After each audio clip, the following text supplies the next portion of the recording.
Assalamualaikum warahmatullahi wabarakatuh.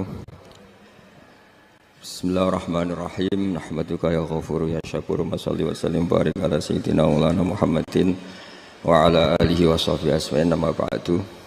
Tapi monggo lah kita cerita-cerita Islam, cerita-cerita beragama yang rileks. Kita semua tadi seperti yang dikatakan Kadensus pernah disewani Mas Sufyan Sauri, juga beliau pernah ngaji. Sebetulnya dalam banyak hal-hal yang keseharian itu lebih prinsip ketimbang ide kita tentang hal-hal besar. Saya beri contoh, Allah itu Tuhan yang maha kuasa, yang menguasai alam raya ini. Kadang-kadang menjelaskan dirinya itu hanya alladzi at'amahum min ju'. Saya ini Tuhan yang memberi makan kamu saat Anda lapar, saat kalian lapar. Jadi untuk beriman kepada Tuhan yang Maha Esa, kepada Allah, kamu yakin yang memberi makan kamu itu Tuhan. Apapun kecewanya Anda terhadap tetangga, terhadap negara, terhadap mertua, terhadap istri, itu kecewa Anda tidak akan mati. Tapi kalau tidak makan itu mati. Sehingga Allah mensifati dirinya kadang pakai keseharian. Alladzi at'amahum min ju'. Tuhan itu siapa? Yang memberi makan kamu ketika lapar.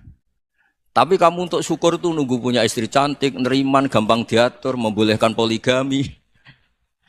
Terus 4 istri itu neriman semua, loyal semua. Itu sombong betul. Mau syukur saja kok repotnya seperti itu.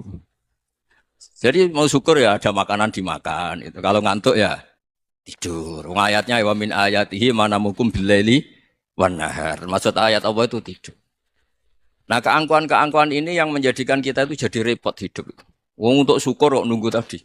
Mertua baik, tetangga baik, istri baik. Apa saja di sekelilingnya harus baik. Nah, keinginan berlebihan ini menjadikan kita lupa ada hal-hal yang paling kita butuhkan, yaitu oksigen. Kita boleh nempat di buminya Allah.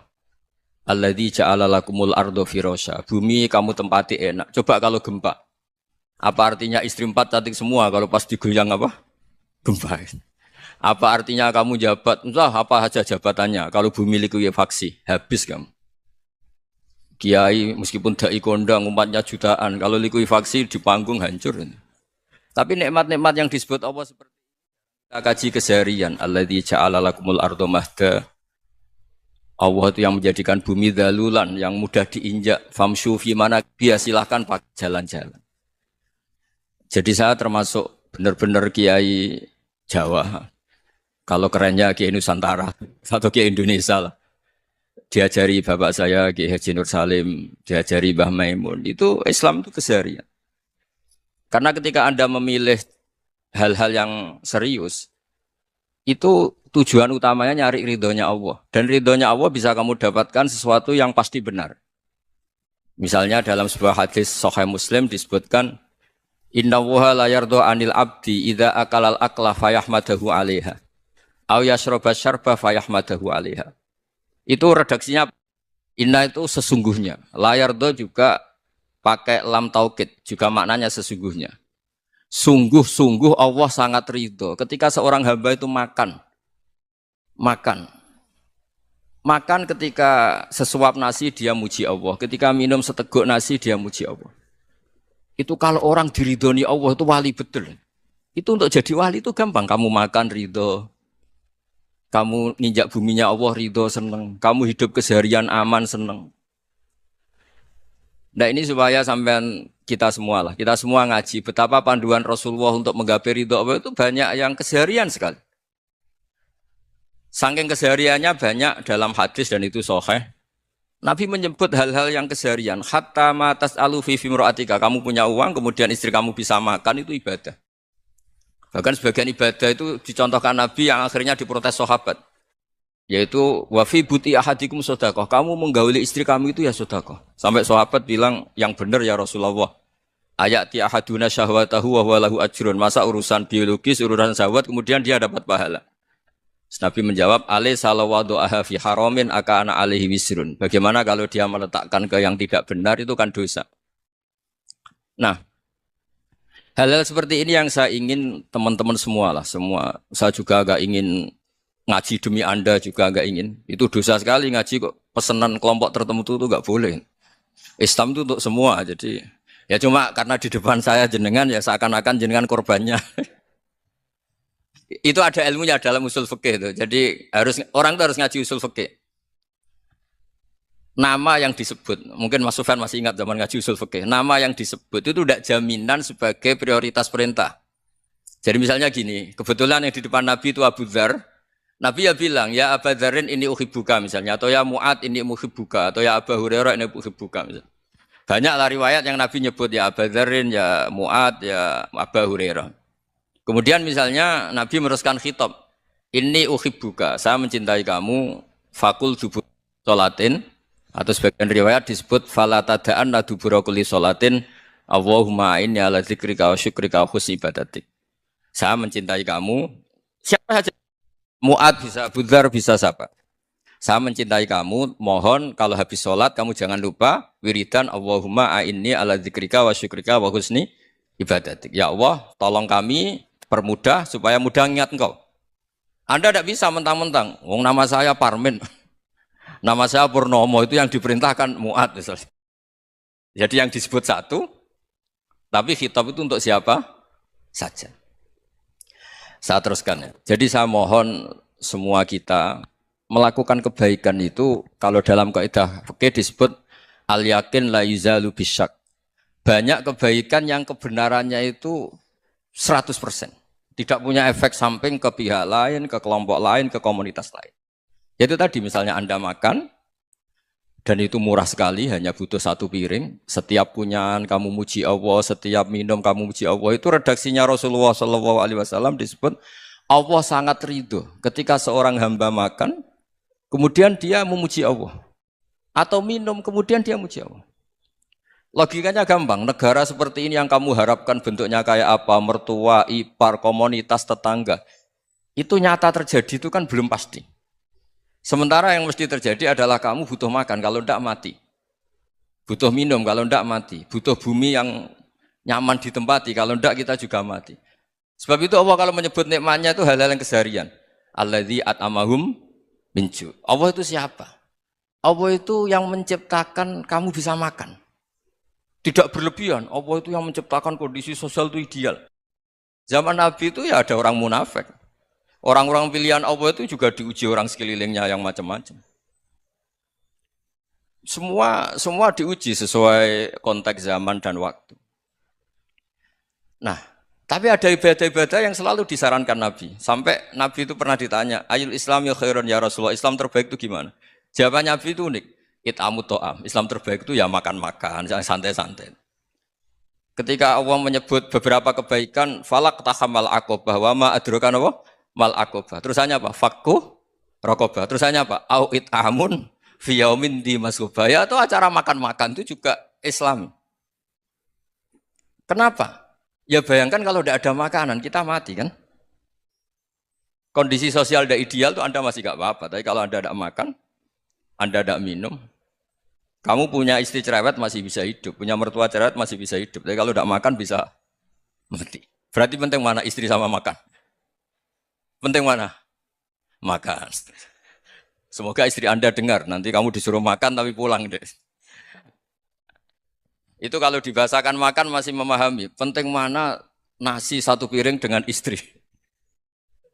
Nggak ada nasi mati, nggak ada istri belum mati. Penting mana?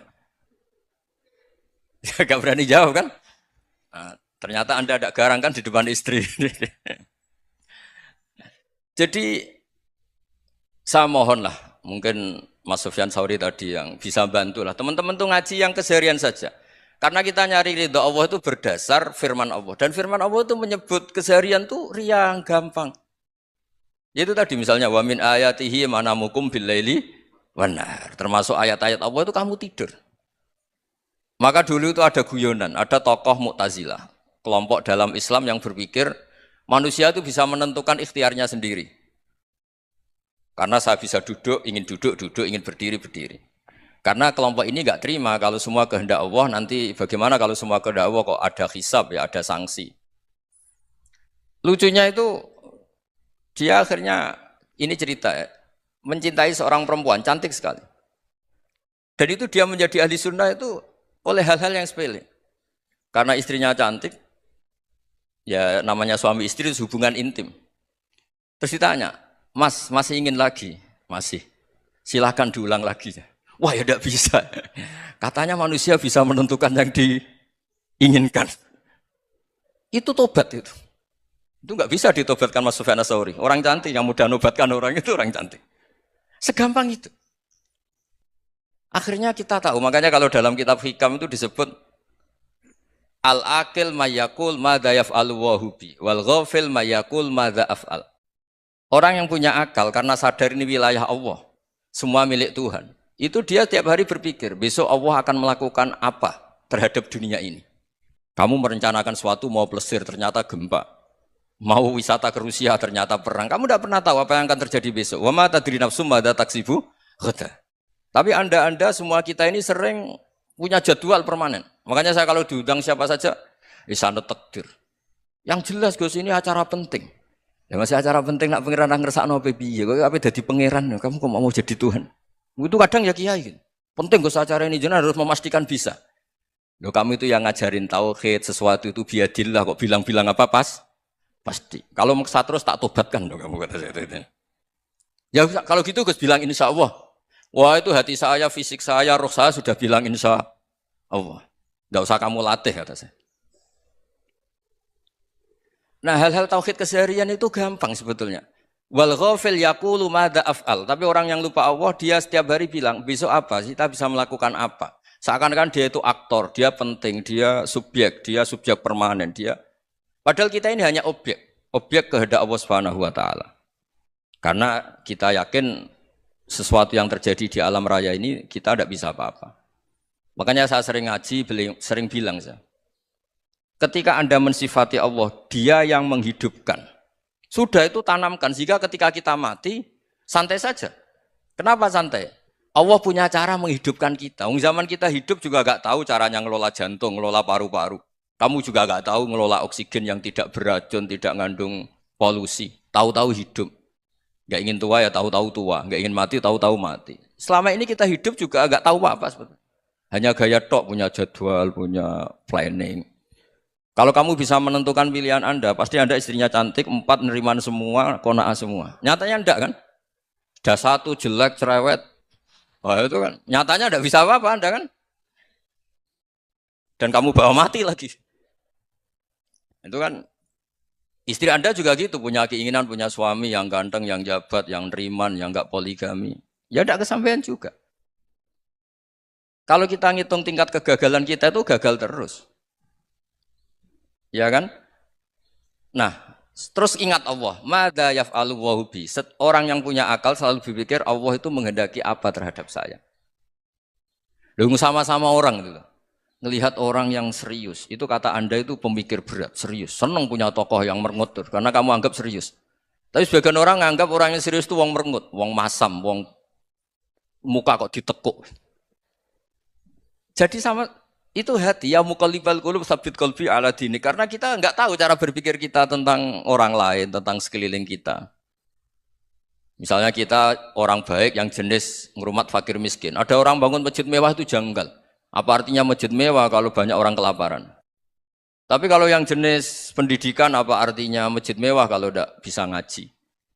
Nanti yang jenis infrastruktur apa artinya ini kalau semuanya punya sudut pandang yang berbeda-beda. Dan Islam mengapresiasi semua kebaikan. Tapi katakan semua kebaikan itu adalah kehendak Allah Subhanahu wa taala. Karena apapun baik Anda itu pakai fasilitas yang diberikan oleh Allah Subhanahu wa taala. Sehingga ini yang disebut qulillah tsumadarhum fi khawdihim yal'abun. Ya kembali tadi ke tema-tema bahwa keseharian Anda ini sudah Islami. Saat Anda tidak bisa melakukan apa saja. Saya sering ada jenazah, biasanya kalau tetangga meninggal saya sering disuruh ngelepas. Saya bilang orang ini baik karena sering ngelamun di rumah, sering nganggur di rumah. Ditanya sama anaknya, kenapa Gus nganggur baik? Ya kalau dia nganggur artinya juga enggak berbuat sesuatu yang maksiat kan? Ya kan? Orang nganggur di rumahnya ya enggak bunuh orang, enggak maling, enggak korupsi, ya namanya nganggur di rumah. Lah cuma istri cara pandang nganggur enggak menghasilkan uang gitu. Tapi juga enggak menghasilkan kriminal kan? Jadi sebenarnya Islam itu makanya kalau sampean ngaji usul fikih itu ada kitab usul fikih namanya Lubul Usul itu terkenal sekali di pesantren itu. Itu kalau ngapresiasi keseharian itu luar biasa. Izma min mubahin illa wa yatahaqqaqu bihi tarku haramimma. Karena keseharian yang mubah saat Anda lakukan itu ada kehebatan yang luar biasa, yaitu meninggalkan haram. Makanya dulu banyak orang-orang alim ketemu temannya itu guyon sampai semalaman. Itu biasanya yang semangat Islam, itu kiai kok tidak tahajud, kiai kok tidak witir. Orang yang sedang mapan uangnya banyak, malam itu tidak kelayaban itu sudah luar biasa. Melawan nafsu supaya tidak maksiat itu sudah luar biasa. Supaya lupa guyon sama temannya semalaman sampai subuh. Gejolok-gejolokan ngenang zaman miskin, zaman kuliah nggak jelas, zaman apa. Melihatnya jangan tarkut tahajud. Seperti ini meninggalkan tahajud, tapi meninggalnya ini talkul muharramat. Jadi kayak apa hebatnya? Sehingga Imam Ghazali punya riwayat yang agak unik. Hatta takuna ibadatu akhiri hadil ummah iku an-naum. Sehingga suatu saat ibadah terbaik umat ini itu tidur. Itu kan riwayat kontroversi. Ketika Imam Ghazali ditanya, kenapa iya? Kenapa kamu mulai keluar dari rumah itu sudah banyak maksiat? Melihat perempuan yang enggak mahram, melihat fenomena. Tapi kalau kamu tidur itu enggak melihat apa-apa. Tapi juga kamu jangan nganggap tidur itu ibadah betul. Saatnya melakukan fardu ain malah masih tidur. Tapi itu sudut pandang yang menjadikan kita Islam itu gampang. Jadi saat Anda tidak bisa aktivitas apa-apa, misalnya ada beberapa orang yang lumpuh. Lumpuh itu memang nggak bisa Jumatan, nggak bisa ibadah, tapi dia juga nggak bisa maksiat. Tidur itu memang Anda saat itu tidak bisa tahajud, tidak bisa witir, tapi saat itu ada zina, ada maling, tidak gosipkan orang, tidak bully orang, tidak menanamkan kebencian, tidak hasud. Sehingga tidur menurut Allah Ta'ala wa min ayatihi manamukum billaili apa? Wanahar. Karena di tidur itu selain ada unsur istirahat, jaga kestamina, juga ada unsur meninggalkan beberapa keburukan. Nah saya mohon ibadah yang keseharian ini kita jaga. Supaya kita semua baca ayat itu fasih. Fasih itu tertanam di hati. Allah itu siapa? Alladzi at'amahum min ju'i wa amanahum min khauf. Dan Allah kalau cerita di Quran itu anna sababnal ma'a sabba thumma syaqqaqnal ardha wa syaqqa fa ambatna fiha habba wa inaba wa qadba wa zaituna wa nakhla wa hada'iqa hulba. Kamu tahu saya ini siapa kata Allah? Saya ini adalah Tuhan yang menurunkan air, kemudian ada tanaman banyak.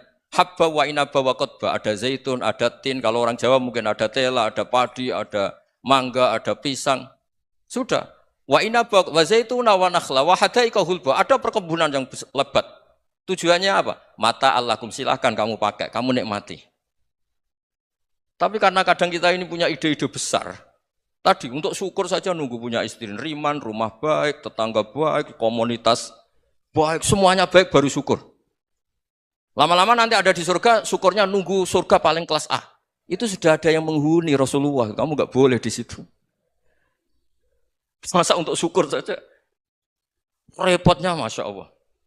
Jadi mohonlah Quran yang kalau Anda hafalkan juz sama itu kan ada ayat-ayat yang kayak tadi.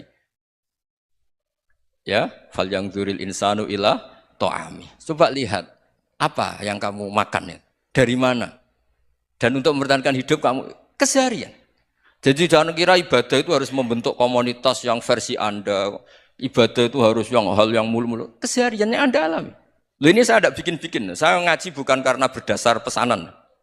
Itu ayat yang saya baca kan betul ada ayatnya kan. Fal yang dzuril insanu ila ta'ami. Anna sababnal ma'a sabba thumma syaqqaqnal arda syaqqa fa ambasna fiha habba wa inaba wa qadba wa zaituna wa nakhla wa hada'iqa ghulba. Terusannya apa? Mata'al lakum, silakan kamu nikmati. Mata itu silakan kamu nikmati. Ya kayak sampean dikasih hidangan ya makan. Ya sudah makan. Habis makan ya minum. Habis itu ngantuk ya tidur. Ya sudah normal-normal saja. Kayak apa indahnya Islam? Tapi Anda mencari Islam yang gimana lagi? Nah itu yang diajarkan guru-guru kita, diajarkan sanad kita sampai Wali Songo, sampai Rasulullah SAW. Bahwa pada akhirnya ada jihad, ada perang. Itu dulu memang perang, bukan membunuh, beda. Dulu kita dijajah Belanda ya perang, dan itu normal karena kita dijajah. Jadi ketika orang lain ingin baik sama kita, wa in ahadum minal musyrikin astajaroka ya fa'jirhu hatta yasma'a kalam Allah. Kalau mereka ingin baik ya kita baik. Makanya ada istilah musta'man, mu'ahad. Kalau mereka ingin damai, berdampingan dengan kemajmukan ya itu yang lebih baik. Karena memang Islam menghormati proses perdamaian. Wa in janahu napa lisalmi ya fajnah lah. Kalau ingin damai ya kita harus damai. Jadi andai kan dulu Belanda datang ke Indonesia kok minta besanan itu. Ya mungkin kita juga seneng karena memperbaiki hidung kan kalau minta besanan itu. Nah tapi wong jajah dulu itu kan masalah kan? Apa? Masalah kan? Jadi saya mohon ya, jadi apa? Saya tadi minta sama Bapak Kadensus kemarin juga pernah main ke saya. Jangan sering ketemu saya ini sudah uzlah, saya ini sudah mau daftar jadi resi. Saya itu kemarin di muktamar juga agak datang, acara di Jogja juga sudah. Karena memang keluarga saya dulu itu bahasa ya, bapaknya bapak saya itu enggak keluar rumah itu puluhan tahun. Memang punya adat uzlah. Ya makanya ngaji saya ngaji aja yang gampang-gampang aja, yang enggak orderan, yang enggak pesenan ngaji aja dulu yang gampang. Saya ikhlas, yakin betul saya ikhlas. Ikhlas itu menurut saya itu roh. Orang enggak ikhlas menurut saya itu orang aneh. Ikhlas itu gampang, sudah saya bilang. Kalau kamu yakin ilmu itu milik Allah, ngasihkan juga ikhlas itu milik Allah. Apa sih yang kamu punyai sehingga kamu udah ikhlas? Uang milik Allah, energi kita milik Allah, bumi milik Allah. Kemudian kamu merasa memiliki. Merasa memiliki itu kalau dalam ilmu tasawuf sudah kesalahan kan. Bagaimana Anda punya? Coba tahu-tahu tanah itu kok milik Anda. Karena saya beli, Gus. Saya beli dari orang, dari Zaid. Padahal yang asli punya itu Allah. Apa benar kamu pernah beli sama Allah? Zaid ini pemilik nisbi, pemilik yang enggak sebenarnya kan. Ya enggak? Yang benar-benar pemilik itu Allah. Kok kamu ngerasa itu bumi kamu itu atas nama apa? Coba. Milik kan harus beli atau dikasih. Tidak semua kan? Nah, makanya terus famshu fi manakibiha dan Allah menyebutnya, sudah saya ini yang menciptakan bumi. Waladzi ja'ala lakumul arda dalulan. Dan Allah menyebutnya sederhana, famshu fi manakibiha, silakan jalan-jalan. Terusannya apa? Wa kulu mirizki, silakan makan-makan. Jadi Islam itu ya makanya kiai-kiai itu ada acara makan, sampai ada guyonan fikuli makanin makan di setiap tempat ya makan. Nggih ngoten nggih, pokoke sing gampang-gampang mawon nggih. Wis nggih Mas Sufyan nggih sing gampang-gampang mawon nggih. Assalamualaikum warahmatullahi wabarakatuh. Perasaan saya juga seluruh ulama di dunia. Saya ulang lagi, perasaan saya juga seluruh ulama di dunia. Bahwa Islam masuk itu macam-macam sebabnya. Dulu kita tahu, kita sebagai warga Indonesia, Islam masuk itu ya dibawa orang yang agak kedonyan, ya kayak jenengan lah kira-kira gitu. Ya kayak mbak-mbak ini, ya agak-agak mata duitan itu. Karena kita tahu rata-rata ahli sejarah mengatakan Islam di Indonesia dibawa kiai apa pedagang. Pedagang tuh nyari uang apa nyari dakwah kira-kira. Ya semoga Anda mirip-mirip seperti itu. Ya jadi nyari uang karena ada nurani Islam sehingga tetap saja membawa Islam. Saya tidak tahu Islam Anda ala apa, tidak tahu. Pokoknya mau ngaji ya berarti Islam ala ahli sunnah apa? Wal jamaah. Jadi ini penting saya utarakan bahwa Islam itu agama yang mudah difahami sehingga dibawa pedagang saja ya kasil gitu. Dibawa orang yang kedonyan kayak jenengan juga kasil gitu. Dibawa orang baik ya kasil, dibawa orang broken juga kasil. Ini penting saya utarakan karena saya ngaji di mana-mana bilang ciri utama kebenaran absolut adalah kebenaran yang bahkan orang nggak benar saja bisa bawa. Tapi bukan berarti saya dukung Anda tidak benar, kan sudah tidak benar dulu sebelum kenal saya. Tapi nggak apa-apa, nggak benarnya umat Islam insya Allah dimaafkan sama Allah Subhanahu. Ya asal tobat maksudnya. Nggak, ini saya beri satu konstruksi pikiran yang saya sering utarakan di ngaji saya.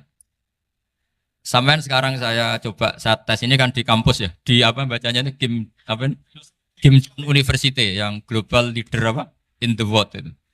Ini keren lah. Jadi acara ilmiah kita ditakdir di gedung apa? Kampus, gedung universitas di begini. Kalau 1 ditambah 1 2 itu namanya hakikat. Ciri utama hakikat adalah siapapun akan menerima. Saya sekarang tanya sama Anda, kira-kira 1 tambah 1 2 itu musuh Anda pun mengatakan 2 apa tidak? Ya. Pekerja Korea ya bilang 2, Rektor Al-Azhar juga bilang 2. Kamu yang sekarang sedang mungkin sebagian broken sama istri juga bilang 2. Istri kamu yang mangkal sama kamu juga bilang 2. Yang cemburu ya bilang 2, yang dicemburuin juga bilang 2. Karena begitu mudah kebenaran absolut diterima oleh siapa saja. Begitu juga eksistensi Allah sebagai Tuhan. Itu mudah diterima oleh siapa saja. Sehingga pembawanya tidak perlu seorang kiai atau gus atau mubalek atau ketua muin, tidak. Cukup karyawan pekerja Korea. Karena kebenaran absolut itu kebenaran yang mutlak. Siapa saja yang waras pasti ngakui. Kira-kira orang yang berpikir sehat pasti berpikir begini, ini yang diajarkan Quran. Bumi ini kadung wujud, sudah wujud kadung wujud, punya eksistensi. Mungkin nggak sesuatu yang wujud kemudian disebabkan oleh sesuatu yang nihilisme, yang tidak ada. Mungkin enggak? Enggak mungkin. Yang namanya penyebab itu harus sesuatu yang wujud. Di mana-mana penyebab itu harus punya eksistensi. Karena langit dan bumi ini kadung wujud, pasti penyebabnya adalah wujud. Karena wujud penyebab harus bersifat super. Lah bersifat super ini oleh ulama dikatakan wajibil wujud. Itu akal siapa saja akan terima. Cuma kemudian setelah nerima itu orang macam-macam cara berpikir. Mungkin orang Jawa dulu bilang itu Sahyang Widi. Kalau orang sini mungkin bilang apa itu? Dewa atau apa ya? Enggak tahu saya itu. Karena itu yang teman sampean, enggak teman saya itu. Tapi yang jelas begini, ini konstruksi ini harus kita jaga. Nanti saya bacakan teks hadisnya. Kebenaran sejati ciri utamanya adalah ada absolutisme, ada kebenaran mutlak. Ciri utama kebenaran mutlak adalah diakui bahkan oleh siapa saja, termasuk oleh orang fasik. Orang fasik itu orang enggak benar. Misalnya ada imam masjid besar Istiqlal, ditanya 1 tambah 1 bilang apa? 2. Nanti kira-kira yang lonte juga bilang apa? 2. KPK juga bilang koruptornya yang ditangkap 2. Nah, eksistensi Allah sebagai Tuhan ini kebenaran yang absolut. Maka agama ini juga boleh diterima oleh siapa saja, termasuk oleh orang fasik, orang nggak jelas. Ini penting saya utarakan karena sekarang marak kelompok yang mengatakan orang Islam kalau zina menjadi tidak muslim, orang Islam kalau korupsi menjadi tidak muslim. Salah sedikit tahlilan jadi kafir, percaya wasilah jadi itu tidak benar seperti itu. Karena kebenaran eksistensi itu kebenaran yang nggak bisa diganggu gugat. Seperti Anda ini kan warga Indonesia, KPK ya warga Indonesia, koruptornya juga warga. Apa setelah dia korupsi lalu tidak warga Indonesia? Tetap warga. Orang yang meyakini kalimat tauhid setelah dia salah apa terus tidak ya tauhid? Kan tetap ya. Maka dia tetap Islam. Ini penting saya utarakan. Kalau seorang warga Indonesia yang koruptor, yang macam-macam saja tetap warga Indonesia, padahal banyak kesalahan. Karena status warga Indonesia adalah status yang permanen. Begitu juga status Muslim adalah permanen bagi siapa saja yang melafadzkan La ilaha illallah Muhammadur Rasulullah. Kita tidak bisa mengkafir-kafir mereka. Itu juga yang sering dipesankan dan jadi ciri khas ulama ahli sunnah wal jamaah, tidak mengkafirkan orang Islam meskipun melakukan dosa besar. Soal dia salah nanti masuk neraka ya silakan saja, saya ada ikut, paham ya? Sampai bisa mencoba. Tapi tetap saja dia Muslim. Analoginya tadi. Analoginya gampang sekali tadi. Orang Indonesia yang salah itu tidak akan merubah statusnya sebagai warga Indonesia. Karena ya memang dia berstatus warga Indonesia. Orang Islam yang sudah melafadzkan syahadat maka menjadi Muslim. Saya di mana-mana berkampanye, berfatwa. Orang kafir yang 70 tahun kafir, sekali melafadzkan kalimat tauhid, itu menjadi Muslim apa tetap kafir? Muslim. Masa kita yang Islam terus, yang kalimat tahlil la ilaha illallah, kemudian menjadi kafir karena kalimat itu? Itu faham aneh apa aneh? Wong yang kafir saja menjadi Muslim karena kalimat tauhid, yang Islam menjadi kafir juga karena kalimat. Ini ngajak apa-apaan? Ya ngajak goblok-goblokan, kira-kira kan gitu. Ini penting saya utarakan karena ini penting. Nah, setelah kamu yakin tauhid, ciri utama tauhid itu apa? Menstatuskan sesuatu sebagaimana hakikatnya. Misalnya bumi Korea, ini statusnya tetap buminya apa? Maka dari awal saya husnudzon sekali sama Allah Subhanahu wa taala bahwa suatu saat di bumi mana saja itu ada tahlil. Enggak ngira kan ada ateis di sini, bumi ateis kemudian ada tahlil, ada sakduna, ada macam-macam. Karena kita ketika sholat, makanya saya tadi janji akan memaknai kalimat-kalimat yang sering Anda baca ketika sholat. Di sholat saat ada itidal ngendikan apa? Rabbana lakal hamdu, ayo dibaca, mil'us samawati wa mil'ul ardi wa mil'u ma syi'ta min syai'im ba'du. Sama nani secara tradisi pesantren, Rabbana do pangeran kita, laka iku kaduwe panjenengan alhamdulillah segala puji. Engkau punya segala puji. Mil'us samawati, yang pujian itu memenuhi langit. Tentu langit itu penuh dengan pujian. Semua malaikat bertasbih, bertahmid. Karena malaikat tidak ada yang kerja di pabrik, itu tasbih terus gitu. Nggak ada yang nyari uang, nggak ada yang cari won ya. Apa won ya kalau bahasa? Kalau di sini nggak kiainya aja nyari uang. Terusannya apa? Wamil ul ardi, dan pujian itu memenuhi bumi. Korea termasuk bumi Allah apa enggak? Jadi saya sudah menduga suatu saat Korea itu ya penuh dengan pujian. Dan ini betul. Siapa yang ngira kalau di bumi Korea ada yang hafal lagu Sakduna itu? Itu lagu kesayangan guru kita semua, Kiai Haji Maimun Zubair. Gak ada yang ngira. Siapa yang ngira kalau di sini ada ngaji seperti ini? Di Rusia juga sama. Uni Soviet itu negara ateis. Tapi lama-lama pecah karena glasnost itu dan perestroika itu. Kemudian menjadi pecahan-pecahan negara Muslim. Ada Uzbekistan, Tajikistan, Ceknya, semuanya menjadi negara apa? Muslim. Karena dari awal lakal hamdu mil'us samawati wa mil'ul ardi. Dan pujian itu pasti memenuhi langit, juga memenuhi bumi. Kalau Anda baca itu di Indonesia, mungkin wajar. Di Indonesia banyak acara-acara seperti ini. Tapi kalau di Korea, ternyata benar. Dan Anda ini kalian semua termasuk pembuktian benarnya wa mil'ul ardi. Keren kan teman? Oh keren sekali, bukan sekedar keren sekali. Makanya saya jarang diundang pengajian mau, tapi diundang di Korea mau. Tapi saya ada niat datang undangan, memang saya ingin datang. Jadi, ya karena itu. Ini bentuk penghormatan saya. Bentuk penghormatan saya bahwa pada akhirnya benar-benar lakal hamdu mil'us samawati wa mil'ul ardi. Jadi Anda tidak perlu pesimis, dulu Indonesia juga seperti itu.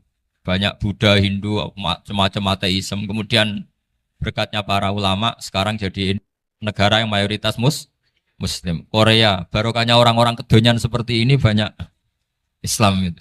Enggak apa-apa. Karena sebagian agama Islam, sebagian sejarah ditulis di bawah pedagang-pedagang Gujarat.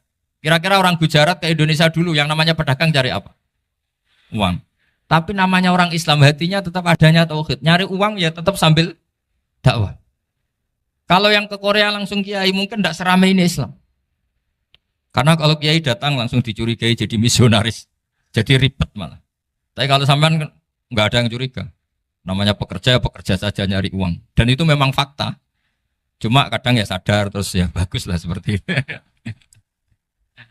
Nggak apa-apa. Maksud saya ini saya memberi support, memberi tasjek bahwa Allah itu luar biasa. Jadi kalau ingin menyebarkan agamanya macam-macam. Kadang kiai tidak bisa mengislamkan orang, itu anak-anak mahasiswa pacaran, itu banyak yang pacarnya itu masuk Islam. Tapi sampean jangan bilang pacaran halal, ya tidak pernah halal. Tapi Allah kalau menghendaki memberi hidayah itu jalannya macam-macam.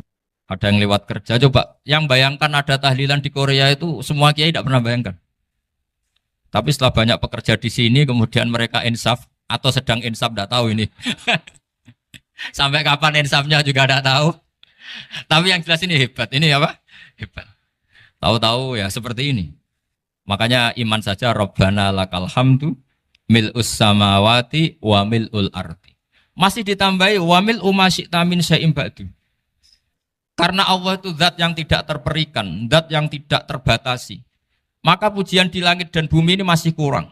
Masih ada apa saja yang nanti akan dipenuhi oleh pujian kepada Allah Subhanahu wa ta'ala. Wa mil'u ma syi'ta min syai'im ba'du. Dan pujian kepada Engkau ya Allah akan memenuhi semua ruangan yang Engkau kehendaki. Mungkin suatu saat negara-negara yang sekarang yang paling minim Islam itu di Amerika Selatan. Kayak di Argentina dan sebagainya. Itu nanti suatu saat nanti suatu saat juga penuh dengan pujian karena tetap Rabbana lakal hamdu mil'us samawati wa mil'ul ardi wa mil'u ma syi'ta min syai'in ba'd. Saya di Jogja setiap akhir ngaji saya ajarin wiridan. Mungkin wiridan ini tidak asing bagi jenengan karena sering saya baca subhanallah wa bihamdihi adada khalqihi wa ridho nafsihi wa zinata arsyihi wa midada kalimat. Bahwa kita memuji Allah itu adada khalqi sesuai jumlah makhluk Allah. Semua makhluk Allah meskipun kelihatannya mengecewakan, ini semuanya memuji sama Allah Subhanahu wa taala. Meskipun kadang kita kecewa, kadang kita tidak cocok. Coba barokahnya Anda ini agak-agak kecewa gitu dengan Indonesia karena nggak menyediakan lapangan kerja untuk Anda. Tapi ya nggak kecewa-kecewa amat ya, agak-agak saja. Karena Anda tetap semua mencintai Indonesia. Gara-gara agak-agak kecewa cari negara lain. Akhirnya di Korea, ada yang di Jerman, ada di Inggris. Tapi bawaan pernah ngaji di musola, Islam ini ke bawah. Sehingga karena Islam ini ke bawah, tahu-tahu ada komunitas yang memikirkan Islam. Umumnya orang mikir Islam itu ya bikin masjid. Kalau di Korea unik, nyewa apa? Nyewa gedung untuk masjid. Itu kalau diceritakan di Indonesia aneh. Ini masjid sewaan. Masjid. Tapi kalau di sini lazim karena kalau beli mahal ya cukup sewa. Saya tidak tahu kalau dalam terminologi agama tempat Anda sujud ini nanti jadi saksi di akhirat. Itu yang permanen apa yang sewaan tidak tahu. Jadi nanti bumi ini tanya, ya saya ya Allah pernah dipakai sujud, tapi setelah 1 tahun nggak kuat menambah lagi. Makanya saya dukung tadi yang ada gerakan masjid apa. Sebenarnya permanen nggak permanen itu tetap bagus, ada usah memaksakan.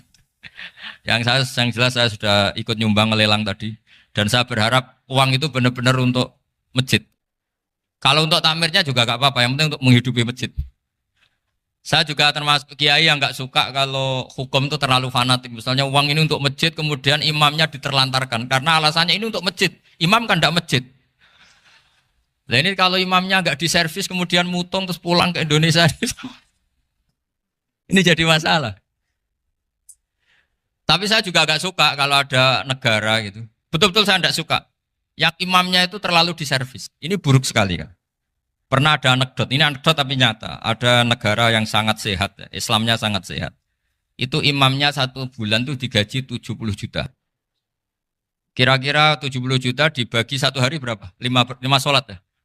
5 kali 30 berapa? Kira-kira saja. 150. Berarti per sholat dapat berapa ya? Kira-kira. Kan biasa potong gaji kalau... berapa kira-kira? Singkat cerita, si kiai dari luar negeri tadi cerita apa Indonesia? Kiainya miskin-miskin, datang ke masjid kan kadang pakai ontel, adzan sendiri, qomat sendiri, sholat sendiri kadang. Itu nasib orang-orang Sragen dan Salatiga sebagian. Itu yang lapor karena mereka itu. Kalau Rembang insya Allah enggak. Tapi ada semuanya Salatiga, sebagian begitu. Itu yang cerita kiainya, bukan hoax. Memang kiainya cerita. Nasib kiai di Salatiga Gus katanya. Itu digojlok, tapi tetap sholat. Sehingga cerita orang tadi cerita, imamnya di sana naiknya Mercy, muadzinnya pakai BMW. Itu tetangga sebelah Indonesia banyak yang fasilitas imam seperti itu. Karena gajinya sampai 70 juta. Setelah dia cerita bangga karena negaranya mengapresiasi imam sholat, sama kayak Indonesia dia omongin gini, makanya kamu sholat terus, takut potong gaji ya. Gitu. Itu kagetnya bukan main dia. Dikira itu satu sifat kelebihan negaranya, ternyata buruk sekali karena imam sholat karena takut potongan gaji. Akhirnya ke Indonesia bangga, alhamdulillah kita sholat tambah gaji. Dan tetap sholat. Keren mana yang digaji sama Anda? Ini yang di atas ini banyak calon imam. Tidak keren mana imam yang digaji sama Anda? Keren yang enggak. Tapi kalau pertanyaannya dibalik, keren mana jamaah yang peduli imamnya sama yang enggak peduli? Jadi jawabannya harus tetap seperti itu. Imamnya keren yang ikhlas. Tapi jamaahnya keren yang peduli imamnya. Jelas ini ya fatwa saya ya. Gimana? Imamnya baik yang ikhlas. Tapi jamaahnya baik yang peduli nasibnya. Tapi sekali imam dari awal enggak ikhlas itu harus di PHK. Itu bahaya bagi agama kalau awalnya sudah ada ikhlas. Karena nanti setelah habis subuh terus dihitung. Wong setahu saya sholat terus kok kenapa gajinya tinggal segini? Ya, setahu saya sholat terus kok gajinya tinggal segini. Terus nanti takmirnya bilang, kemarin duhur Pak Yai tidak ngimamin. Kemarin asar tidak ngimamin. Terus dihitung. Bisa enggak agama akan berjalan seperti itu? Enggak kan? Ya makanya pertanyaannya tadi, suka atau punya imam ikhlas? Suka. Tapi imamnya juga suka kalau jamaahnya peduli. Ini penting. Jadi saya mensupport Anda, mensupport kalian semua bahwa agama ini akan diurus oleh Allah Subhanahu wa taala. Makanya Sayyidina Umar radhiyallahu anhu kalau disuruh mikir agama itu tidak mau. Enggak mau betul. Ketika Umar jadi khalifah itu puncak keemasan masa Islam. Semuanya stabil, semuanya hebat. Sampai Irak, Iran zaman itu Persia masih. Semuanya Mesir. Itu semuanya ikut Islam. Ketika Islam pada puncaknya, yang dikhawatirkan oleh masyarakat adalah begini. Lalu setelah Umar itu bagaimana? Islam setelah dipimpin orang yang tangguh, yang kuat, yang waroi, yang zuhud. Lalu setelah Umar itu gimana? Tapi Umar disuruh mikir gak mau. Sampai setiap Abdullah bin Umar jalan-jalan di kampung-kampung itu abahnya dianggap pecundang. Tahu sampean pecundang? Orang yang gak tanggung jawab. Karena orang-orang bilang gini, ya Abdullah bin Umar, bagaimana pendapat Anda kalau ada penggembala kambing di tengah hutan atau di tengah padang rumput, kemudian dia ninggal gelanggang kambingnya. Kamu anggap penggembala ini gimana? Oh itu penggembala yang dolim itu. Pasti kalau kambing ditinggal ya kacau. Apalagi nih umatur Rasulullah Shallallahu Alaihi Wasallam. Ini abah kamu tidak pernah wasiat, tidak pernah ngatur suksesi. Lalu Islam setelah dia bagaimana? Suruh dia ngomong penggantinya siapa? Karena beliau sudah sepuh harus ada suksesi. Akhirnya Abdullah bin Umar lapor ke Umar. Ini gimana bah orang mengkomplain begini. Apa kata Umar? Agama itu beda dengan kambing katanya. Agama itu milik Allah Subhanahu. Mbok saya pikir, tidak saya pikir tetap jalan. Nah ini terbukti. Jangan ulama ya ndak, mufti ya ndak, tapi bisa menjalankan agama. Kalau agama sampean pikir malah rusak. Sudah pokoknya lakukan saja, tidak usah dipikir. Akhirnya betul. Karena agama ini milik Allah. Soal kita serius memikirkannya itu karena khidmah. Karena kita ingin berbakti pada agama. Tapi Anda tidak boleh berpikir kalau agama ini butuh pemikiran Anda. Beda loh ya. Kita khidmah agama serius karena kita ingin mengkhidmai agama. Tapi agama ini tidak pernah butuh kita. Karena agama ini akan diurus oleh Allah Subhanahu. Coba pas sampean kecil, orang jilbaban di Indonesia itu banyak apa banyak sekarang? Banyak sekarang. Kiainya mutu orang dulu apa mutu orang sekarang? Tapi perkembangan Islam itu ramai sekarang apa ramai dulu? Ramai sekarang. Islam menyebar di seluruh dunia itu zaman Wali Songo, zaman sampean keren mana? Keren sekarang. Kualitas solehnya sampean sama Wali Songo? Wali Songo. Ini betul. Karena agama ini diurus oleh Allah Subhanahu wa taala. Maka kata Sayyidina Umar, agama ini innallaha ta'ala yahfadzu dinah. Innallaha ta'ala la yudhi'u khilafatahu waladina. Allah itu tidak akan menyia-nyiakan agamanya. Ini terbukti. Agama ini pernah dipimpin orang terbaik di dunia, yaitu Rasulullah Shallallahu Alaihi Wasallam. Ketika beliau intakola ila rofiqil ala, ketika beliau pindah ke alam sana, diteruskan oleh sahabat yang tentu jauh di bawah Rasulullah. Diteruskan tabiin, diteruskan para wali songo, diteruskan sang sampean yang jauh di bawah wali songo. Sejauh-jauhnya. Tapi agama jalan sampai Korea. Agama jalan sampai apa? Dulu Wali Songo itu hanya sampai Mojokerto, sampai Tulungagung. Di bawah sampean, Klayaban sampai mana ini? Korea. Coba kalau Allah tidak ngurus, nggak bisa. Yang gerakkan hatinya sampean peduli sama masjid siapa? Allah Subhanahu wa taala. Yang menggerakkan hati sampean peduli sama agama siapa? Tapi yang menggerakkan sampean ke Korea apa? Uang kan?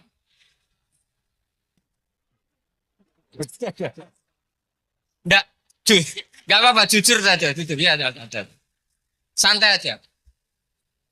Ini bagian dari keramatnya jenengan. Niatnya agak bener tapi dibenerin Allah di sini. Dari awal niatnya kan uang gitu. Tapi setelah di Korea dibenerin Allah. Mbok ingat agama gitu. Keren kan? Makanya yang syukur sama Allah Subhanahu wa taala. Yang bisa hanya Allah taala. Makanya dalam dunia kiai selalu baca apa? Alhamdulillah alladzi hadana li hadza wa ma kunna linahtadiya laula an hadana Allah. Alhamdulillah kita diberi hidayat seperti ini. Kalau tidak Allah tidak bisa. Sudah mata duitan, kadang istri ngomel, mertua tidak percaya. Sudah setengah-setengah broken gini saya tahu sampai ke Korea itu karena broken pas saking sayangnya keluarga. Potensinya hanya dua. Dibela-belain kerja demi keluarga atau agak broken maka ke sini. Tapi apapun potensi itu tetap baik. Itu takdir sudah, itu takdir tidak usah dibicarakan. Semua itu apa? Karena orang kalau sedang rukun ya tidak mau tukaran, kalau sedang tukaran ya tidak mau rukun. Itu sudah semuanya takdir. Kata bapak saya dulu kalau ada orang mau jualan tanah, Pak Yai tanah saya mau saya jual. Ini gimana padahal ini tanah warisan. Kata bapak, nak waya adol ya adol. Memang ini saatnya jual ya jual saja. Nanti kalau kaya saatnya beli ya beli saja. Karena kalau sudah saatnya jual mau beli ya nggak mungkin kan. Mau memang saatnya jual. Kalau sudah kaya kan nggak mungkin jual tanah. Saatnya beli. Maka semoga masalah di keluarga sampean ya masalah musiman. Maksudnya yang tukarannya ini musiman, yang rukunnya permanen. Jangan tukarannya permanen, rukunnya musiman. Setelah melihat yang lebih cantik, katut babon, nggak tahu saya kata. Nah ini semoga katut masjid ini bagian dari kafaroh sampean itu. Jadi kafaroh kesalahan-kesalahan sampean. Ini penting saya utarakan karena agama itu beda. Agama ini diurus oleh Allah Subhanahu. Jadi kita mengerahkan pemikiran itu bukan karena kita akan menyelamatkan agama ini, tidak. Agama ini diselamatkan oleh Allah Subhanahu wa taala. Coba kayak apa Uni Soviet kuatnya itu. Mengkooptasi supaya orang semuanya ateis, semuanya komunis. Itu 100 tahun Uni Soviet begitu. Tapi orang-orang Uzbek, Ceknya, Tajikistan tetap mengajari anak-anaknya tauhid. Itu ada yang cerita itu sampai mengajarkan tauhid itu di bawah tanah, di basement. Tapi Allah menghendaki Rusia itu Uni Soviet jatuh. Ketika jatuh, negara-negara ini langsung menjadi negara Islam, yaitu Uzbek, Tajikistan, Ceknya. Mungkin nggak mereka langsung menjadi negara Islam, andai kan saat menjadi Uni Soviet benar-benar menjadi ateis. Nggak mungkin kan? Karena saat dikooptasi Uni Soviet, akidah mereka tetap tauhid. Cuma nggak berani muncul. Artinya apa? Uni Soviet nggak bisa menghabisi Islam. Kurang kerennya Uni Soviet zaman itu. Bisa nggak menghabisi Islam? Nggak bisa. Donald Trump dulu termasuk Islamfobia. Tapi setelah dia anti-Islam, malah orang Amerika demo supaya memperhatikan Islam. Nggak bisa. Makanya Korea pun nggak bisa menghabisi Islam. Kalau sampean menghabisi Islam sendiri bisa.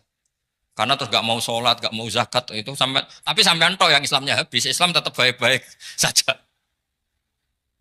Makanya ini penting saya utarakan supaya kamu pede. Bahwa agama ini pernah dibawa orang yang pedagang. Ya soal ada sebagian pendakwah yang ikhlas ya banyak, tapi sejarah yang gampang kita lihat adalah Islam itu dibawa oleh apa? Pedagang Gujarat, pedagang India. Enggak apa-apa, sejarah itu meskipun sebagian menentang enggak apa-apa, tapi sejarah itu tetap ada. Pasti sebagiannya memang seperti itu.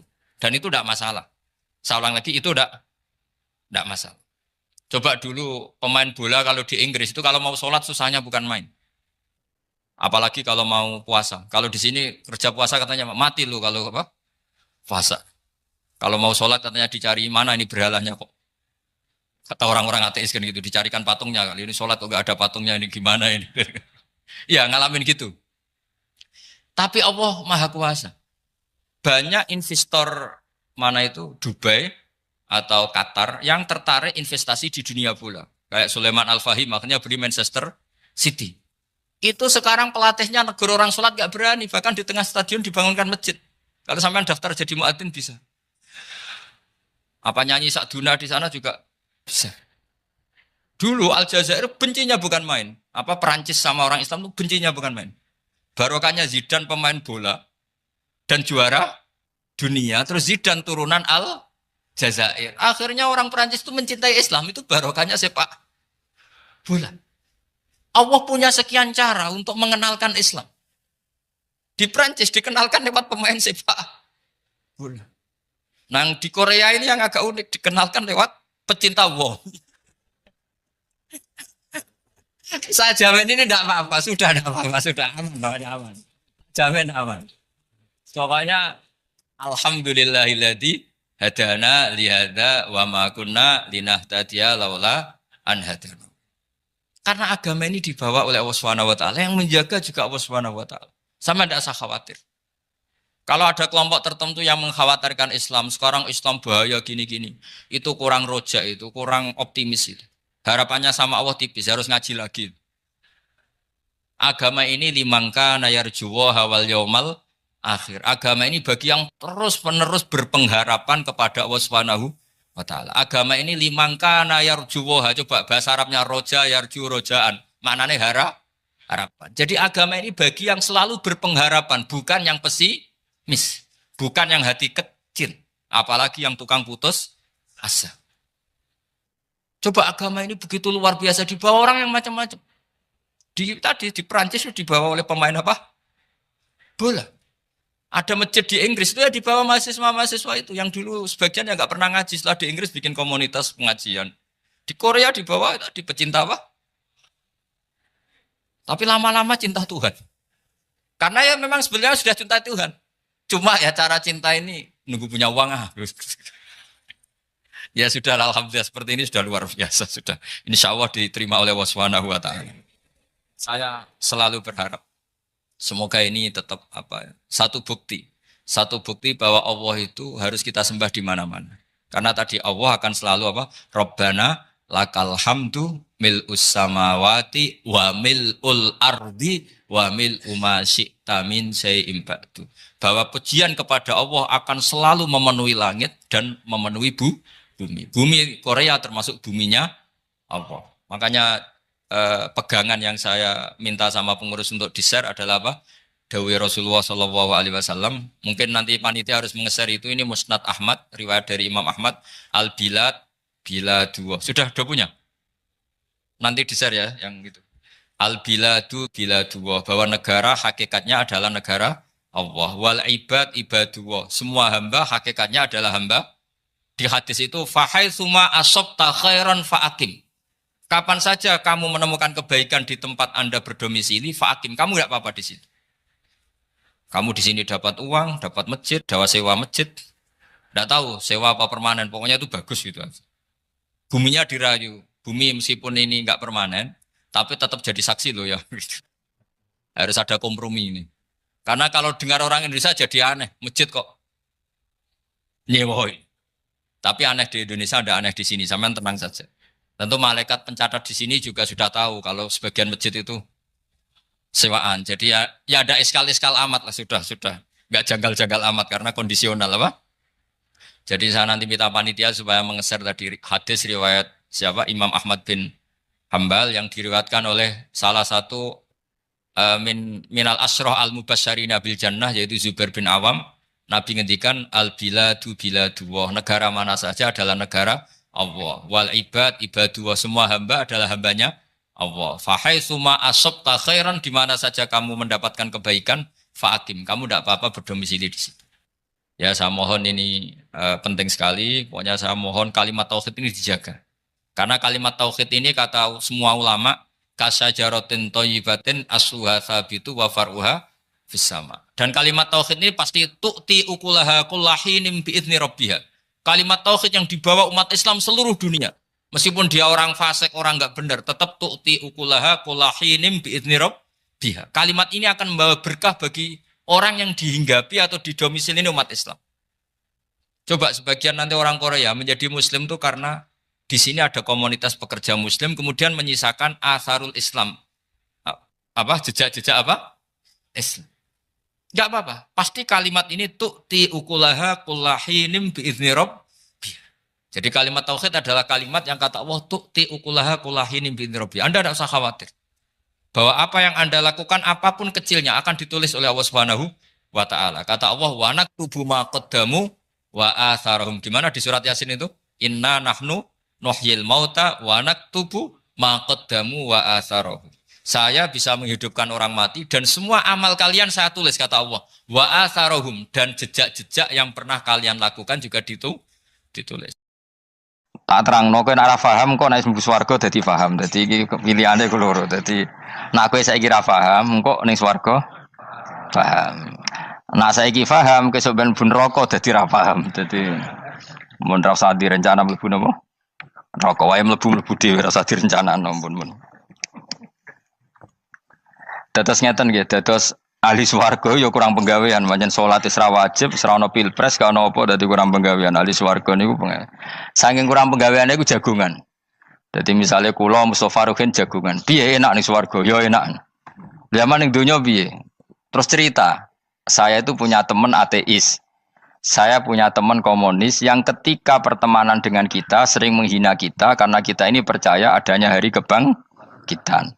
Teman saya itu sering melecehkan idza mitna wa kunna turaba wa idzaman aina lamadinun. Masa kita sudah jadi debu, jadi tulang belulang, kemudian kita akan dibalas amal-amal kita. Jadi singkat cerita, ini nunjukno nak wong soleh oleh kancanan wong dolim. Ya ini catatan ya bahwa orang soleh itu zaman ning dunya oleh kancanan wong napa? Dolim. Buktinya yang soleh ini masuk surga. Kemudian kenangannya punya teman ateis. Zaman di dunia punya teman apa? Ateis. Entah temannya itu teman kerja atau teman kantor. Tentu tidak teman dalam akidah. Mungkin akidahnya tetap kita Islam, mereka ateis. Tapi teman, entah faktor kantor, entah faktor profesi, entah faktor kerabat. Tapi yang jelas si orang penduduk surga ini punya kenangan, kami dulu punya teman ateis. Ini kanali korin. Yang teman saya yang anti Tuhan itu mengatakan, melecehkan saya, aidza mitna wa kunna turaba wa idzaman ainna lamadinun. Masa kita sudah jadi debu, jadi balung, tulang belulang, kemudian kita dihisab. Atau kita nanti ada hari balasan. Nah terus ketika jagungan ini, tadi saya bilang ahli swarga kurang penggawean. Lah piye delok piye jare kanca-kancane moh aku ora melok di kanca. Jadi fayaquluna lah. Jadi ketika Ruhin muni ape delok jare Mustofa jare Kifat moh aku gak kancaku delok dhewe jare. Lah si Ruhin kan wong kurang penggawean mulai ning donya sampe ning swarga. Terus delok. Terus fattala'a fara'ahu fi sawail jahim. Bareng dekne delok roh kancane kejet-kejet ning neraka. Seneng dekne.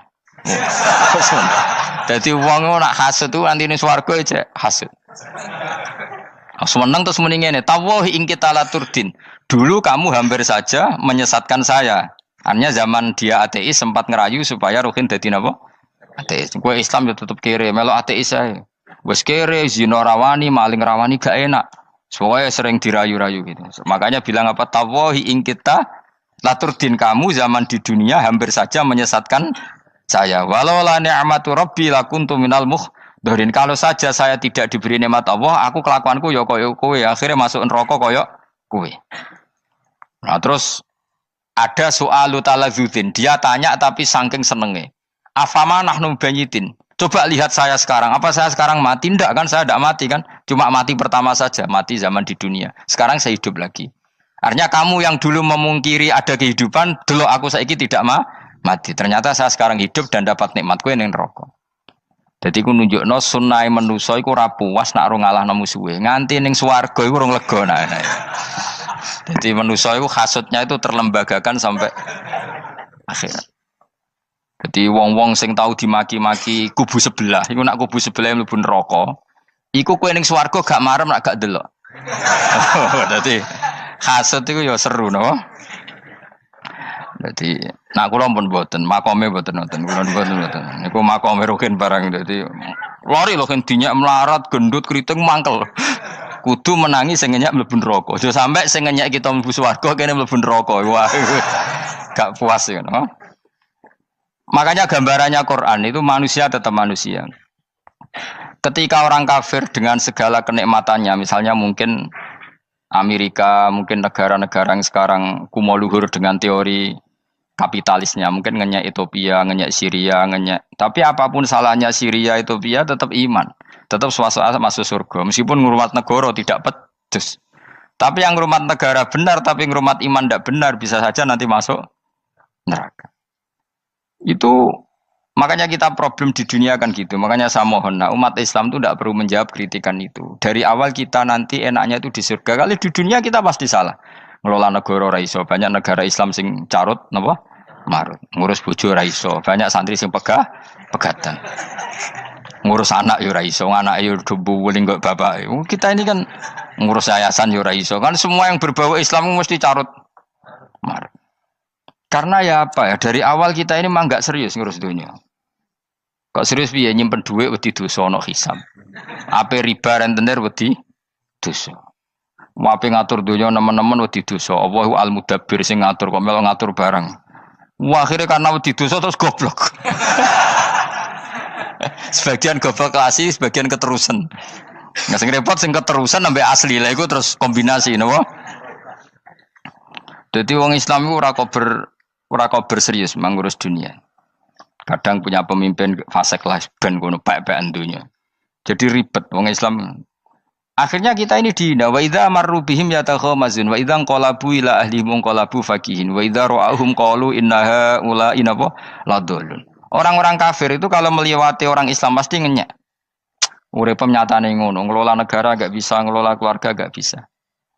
Nah, nanti kalau kita di surga itu kata Allah fal yaumal ladzina amanu minal kufari yadhakun. Nanti di surga orang-orang iman gantian menertawakan orang-orang kafir. Jadi itu menunjukkan bahwa kita tidak pernah puas sebelum dendam menertawakan. Jadi wis ning swarga iku cita-citane mukmin tetep fal yaumal ladzina amanu minal kufari yadhakun. Jadi kowe sok ben ning swarga iku ya Allah kasih saya fasilitas bisa melihat penduduk neraka.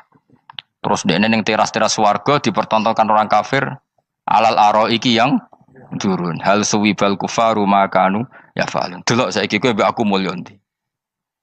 Jadi dendam itu penting. Tapi sebenarnya ini swarga ning donya wis kalah wis nurut ae no. Dadi menteri yo nurut wis pokoke nurut ae wis barang donya pek-pekan ngono. Cuman ora bener ya dielingno iku ya bahaya nek ora bener. Tapi ora usah kerusuhan biasa wae. Gremeng ae gremeng pokoke ben gak dadi udun no. Katanya memang gitu, orang emosi nak diempet itu dadi udun, dadi wis satok gremeng. Tapi yang jelas Allah punya sunnah bahwa manusia itu tidak bisa puas sebelum melihat musuhnya kalah. Sehingga ahlul jannah yang notabene sudah penuh kenikmatan itu tetap dia enggak lego. Enggak lego kalau enggak tahu nasib orang yang dulu menghina dia. Makanya ini peringatan bagi kita bahwa kita berteman orang tidak soleh di dunia itu boleh. Buktinya tadi ahli surga ketika jagungan cerita saya punya teman ateis yang selalu mencibir saya, katanya nanti nggak ada hari kebangkitan. Lalu teman ateis saya sekarang di mana? Sekajak kancana, dulu ya teman-temannya bilang fayakuluna laga. Tapi si teman ini tetap ingin melihat. Setelah dilihat, ternyata itu di neraka. Terus melakukan dialek tadi. Apa yang kamu katakan salah. Kamu mengatakan setelah mati akhir urusan salah. Ternyata saya sekarang tidak mati. Afama nahnu bimai yitin illa mutatanabuna. Jadi saya mohon sekali teman-teman yang hafal Quran itu harus hafal sampai seperti saya ini sehingga tahu duduk perkara ini Quran itu kayak apa. Maca Quran tok ibadah wis suwe nang maca Quran ibadah. Tapi ndak paham wong khawarit sing tukang mateni wong ya hafal Quran. Iku gara-gara ra paham iku akhire kewaco. Nah kandhani ku angel. Sing kandhani kudu aku. Nah sing kandhani Mustafa padu merapal kan. Sing ngandani kudu aku. Mbok yo wong ku mikir to.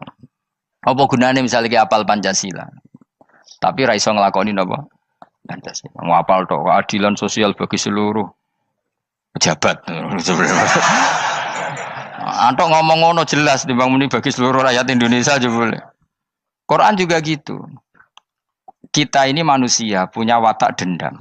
Tapi dendam ini dikelola oleh Islam, dendamnya mending swarga wae. Ning donya ben, ning donya mesti dilu. Tenan betul, orang-orang mukmin itu sampai belum lega kalau belum ketemu orang yang pernah mencibir. Yaitu tadi qala qailum minhum inni kanali qarin. Saya punya teman yang ketika di dunia selalu mencibir saya, inna kalaminal musaddiqina idza mitta wa kunna turaba wa idzaman aina lamadun. Teman saya itu selalu mencibir, masa kamu percaya hari kebangkitan? Kita nanti kan sudah jadi tanah, jadi tulang belulang, masa bangun lagi? Yang benar saja kamu. Nah orang-orang yang mencibir ini kan sakit, orang dicibir itu kan, nah sakitnya itu terbawa sampai surga.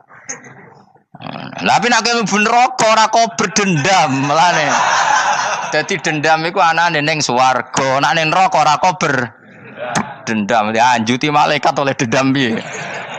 Tapi bareng ning swarga happy-happy iku piye? Kancamu dhisik sapa wae.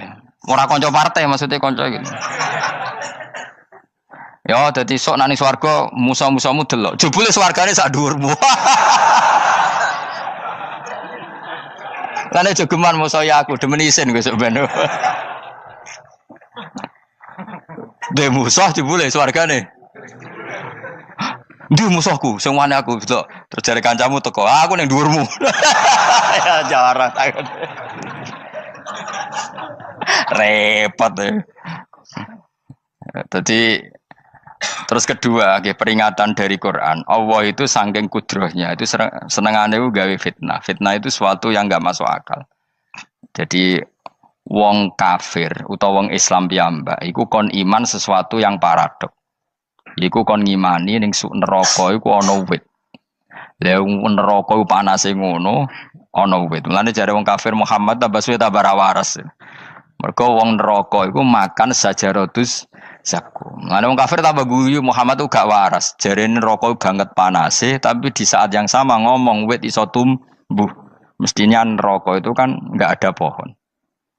Mulane Allah nanti ngendikan wa ma ja'alna ru'yallati arainaka illa fitnatal linnas wasyajaratal mal'unata fil Qur'an. Jadi satu orang itu diuji disuruh ngimani Isra Mi'raj. Nabi yang tetap posisinya di Mekah diberitakan oleh Quran bahwa Nabi telah menembus langit Sabtu dalam lahdoh satu malam. Wong kafir malah guyu-guyu. Terus kedua ada pohon yang tumbuh di neraka. Mulane dawuh pangeran sebuti wa ma ja'alna ru'yallati arainaka illa fitnatal linnas wasyajaratal mal'unata fil Quran. Jadi diuji. Yes ngono dunya kaya wong Islam sakniki niku. Yang mengklaim negara Islam tata kelolanya carut marut. Yang negara non Islam kadang tata kelolanya rapi. Sehingga seakan-akan kita ini salah. Ngurus dunia wae ra iso, mung ngurus akhirat.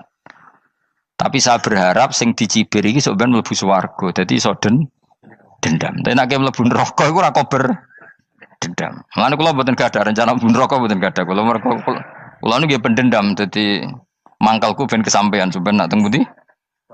Swarga. Kita harus ngalami fal yawmal ladzina amanu minal kuffari yadhakun alal araiki yang jangan sampai kita ngalami kita sendiri disiksa.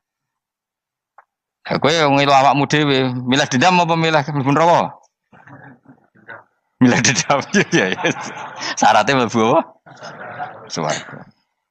Ya. Jadi pangeran itu memang sering damel sesuatu itu paradok. Tapi memang Allah sengaja. Mulane kula bolak-balik matur, ulama itu banyak, yang jaga akhlak ya banyak, yang jaga ilmu yang banyak. Kadang yang jaga ilmu itu yang akhirnya nyuwun sewu cangkem elek dan itu penting. Saya di mana-mana bilang, sesuatu itu kadang nggak bisa dijelaskan secara baik-baik. Syaratnya kudu cangkem elek. Cuma karena itu nggak mungkin kita nisbatkan pada nabi, ben aku wae sing tanggung jawab. Kalau nak dinisbatkan nabi kan elek, maksud nabi kok gerakan cangkem elek. Ben aku wae. Nak pancen salah, aku sing tanggung jawab. Tapi nyalahno aku neraka, yakin neraka. Siji yo ora level, napa siji ora level. Dhisik sahabat itu akhirnya yo nyuwun sewu cara ora sahabat yo cangkem elek. Mergo mangkel. Ada orang munafik saking ora ngajari ngene. Kenapa saya bikin gerakan cangkem elek? Kok janut lho. Kowe asli elek maksudnya cangkemmu wis elek ora kok. Engko nang darane aku harus gebak ora asli cangkemmu wis elek. Wis ngono perkara dunya ora perkara hak. Nah kan perkara hak, cek keren. Wong munafik ku saking mangkelnone ning Kanjeng Nabi, saking kepengin Nabi itu ketok goblok, ketok salah. Iku kadang takok nggawa untane unta. Takok, "Mat, untaku iki sing ngawini untane sapa? Kok anake kok ora kembar?" Terus ana sahabat sing cangkem elek koyo Ruhin. Tak pajangi aku. Kowe apa-apa? Dadi oleh muni ku nazautu alaiha, nazautu cara aku sing nyelingkuhi. Terus ki apa? Mergo gak trimo nabine dikei pertanyaan sing gak masuk akal. Paham? Begitu juga ketika mereka nyembah berhala Lata Uzza iku sing cangkem elek ya sahabat. Mergo nabi ra pantes. Cangkem elek bicara, aku gak bengi pas ape nyembah berhalaku. Jebule pas duyoi luwak. Aku mikir, mosok pangeran duwe luwak menengah iki apa-apaan? Dikencingi apa? Luwak. Ada lagi orang Bedui, orang munafik tanya, Muhammad, idda'aita annaka utiyal wahya. Kamu tuh mengklaim kamu dapat wahyu. Sekarang onta saya hilang. Lalu posisi onta saya di mana? Kamu idda'aital ghaib. Kamu mengklaim tahu barang ghaib. Sekarang onta saya di mana? Sahabat akhirnya kecangkemel. Tak colong apa-apa pokoknya. Pokoknya butuhnya mangkel lo. Bodoh mangkel lo nih. Mereka gak terima Nabi ini nggo pertanyaan-pertanyaan yang tidak mendidik, yang menyudutkan. Yang paling parah mau nazautu alaiha. Yo aku sing nyelunggi wae apa-apa. Nah sama misalnya orang kafir bilang orang Swiss lebih bahagia timbang orang orang Ethiopia. Orang Eropa lebih bahagia ketimbang orang Syria. Kamu harus bilang kata siapa? Coba ukur. Kita yang miskin, kita yang tidak menteri, kita yang tidak siapa-siapa. Andai kan ditimang kebahagiaan kita dengan menteri tidak mesti kalah. Mereka juga punya atasan yang mengganggu kan. Kue jadi buruh majikan ya tersita oleh atasan. Menteri ya tersita oleh atasan. Kebebasannya ya ada yang tersita. Wayai pengen turu harus ngantor. Wayai kepengen mangan harus rapat. Kamu ya tersita pe mangan rakelar. Ya sesuai tersitanya macam-macam kan. Semua itu kita sama kok. Ada yang sesuatu yang kita tidak gesam. Mereka juga sama ada sesuatu yang tidak. Ya. Sebenarnya pola hidup itu kan sama. Dan itu kadang-kadang yang jadi aman kadang-kadang mau cangkem elek sing iso jawabnya. Tapi saya ulang lagi itu enggak mungkin kamu nisbatkan kepada Rasulullah karena Rasulullah itu ahsanan nasi khalqum. Tapi ulama ben tetep ngene iki. Sing kaliber lho ya. Sing kira-kira cangkem elek tetep keramat kok kula lah minimal koyo kula. Kula nu cangkem elek tetep keramat. Kowe sopan tetep keramat ora ono ilmune kok. Entekno sopan ora ono pengaruh ya. Entekno sopan tetep keramat aku, yakin keramat aku. Baik sopan lah ya. Ora ana ilmune apa-apa, sopan yo keliru, cangkem elek yo. Keliru, urip yo keliru, mati yo keliru, pokoke kadung keliru.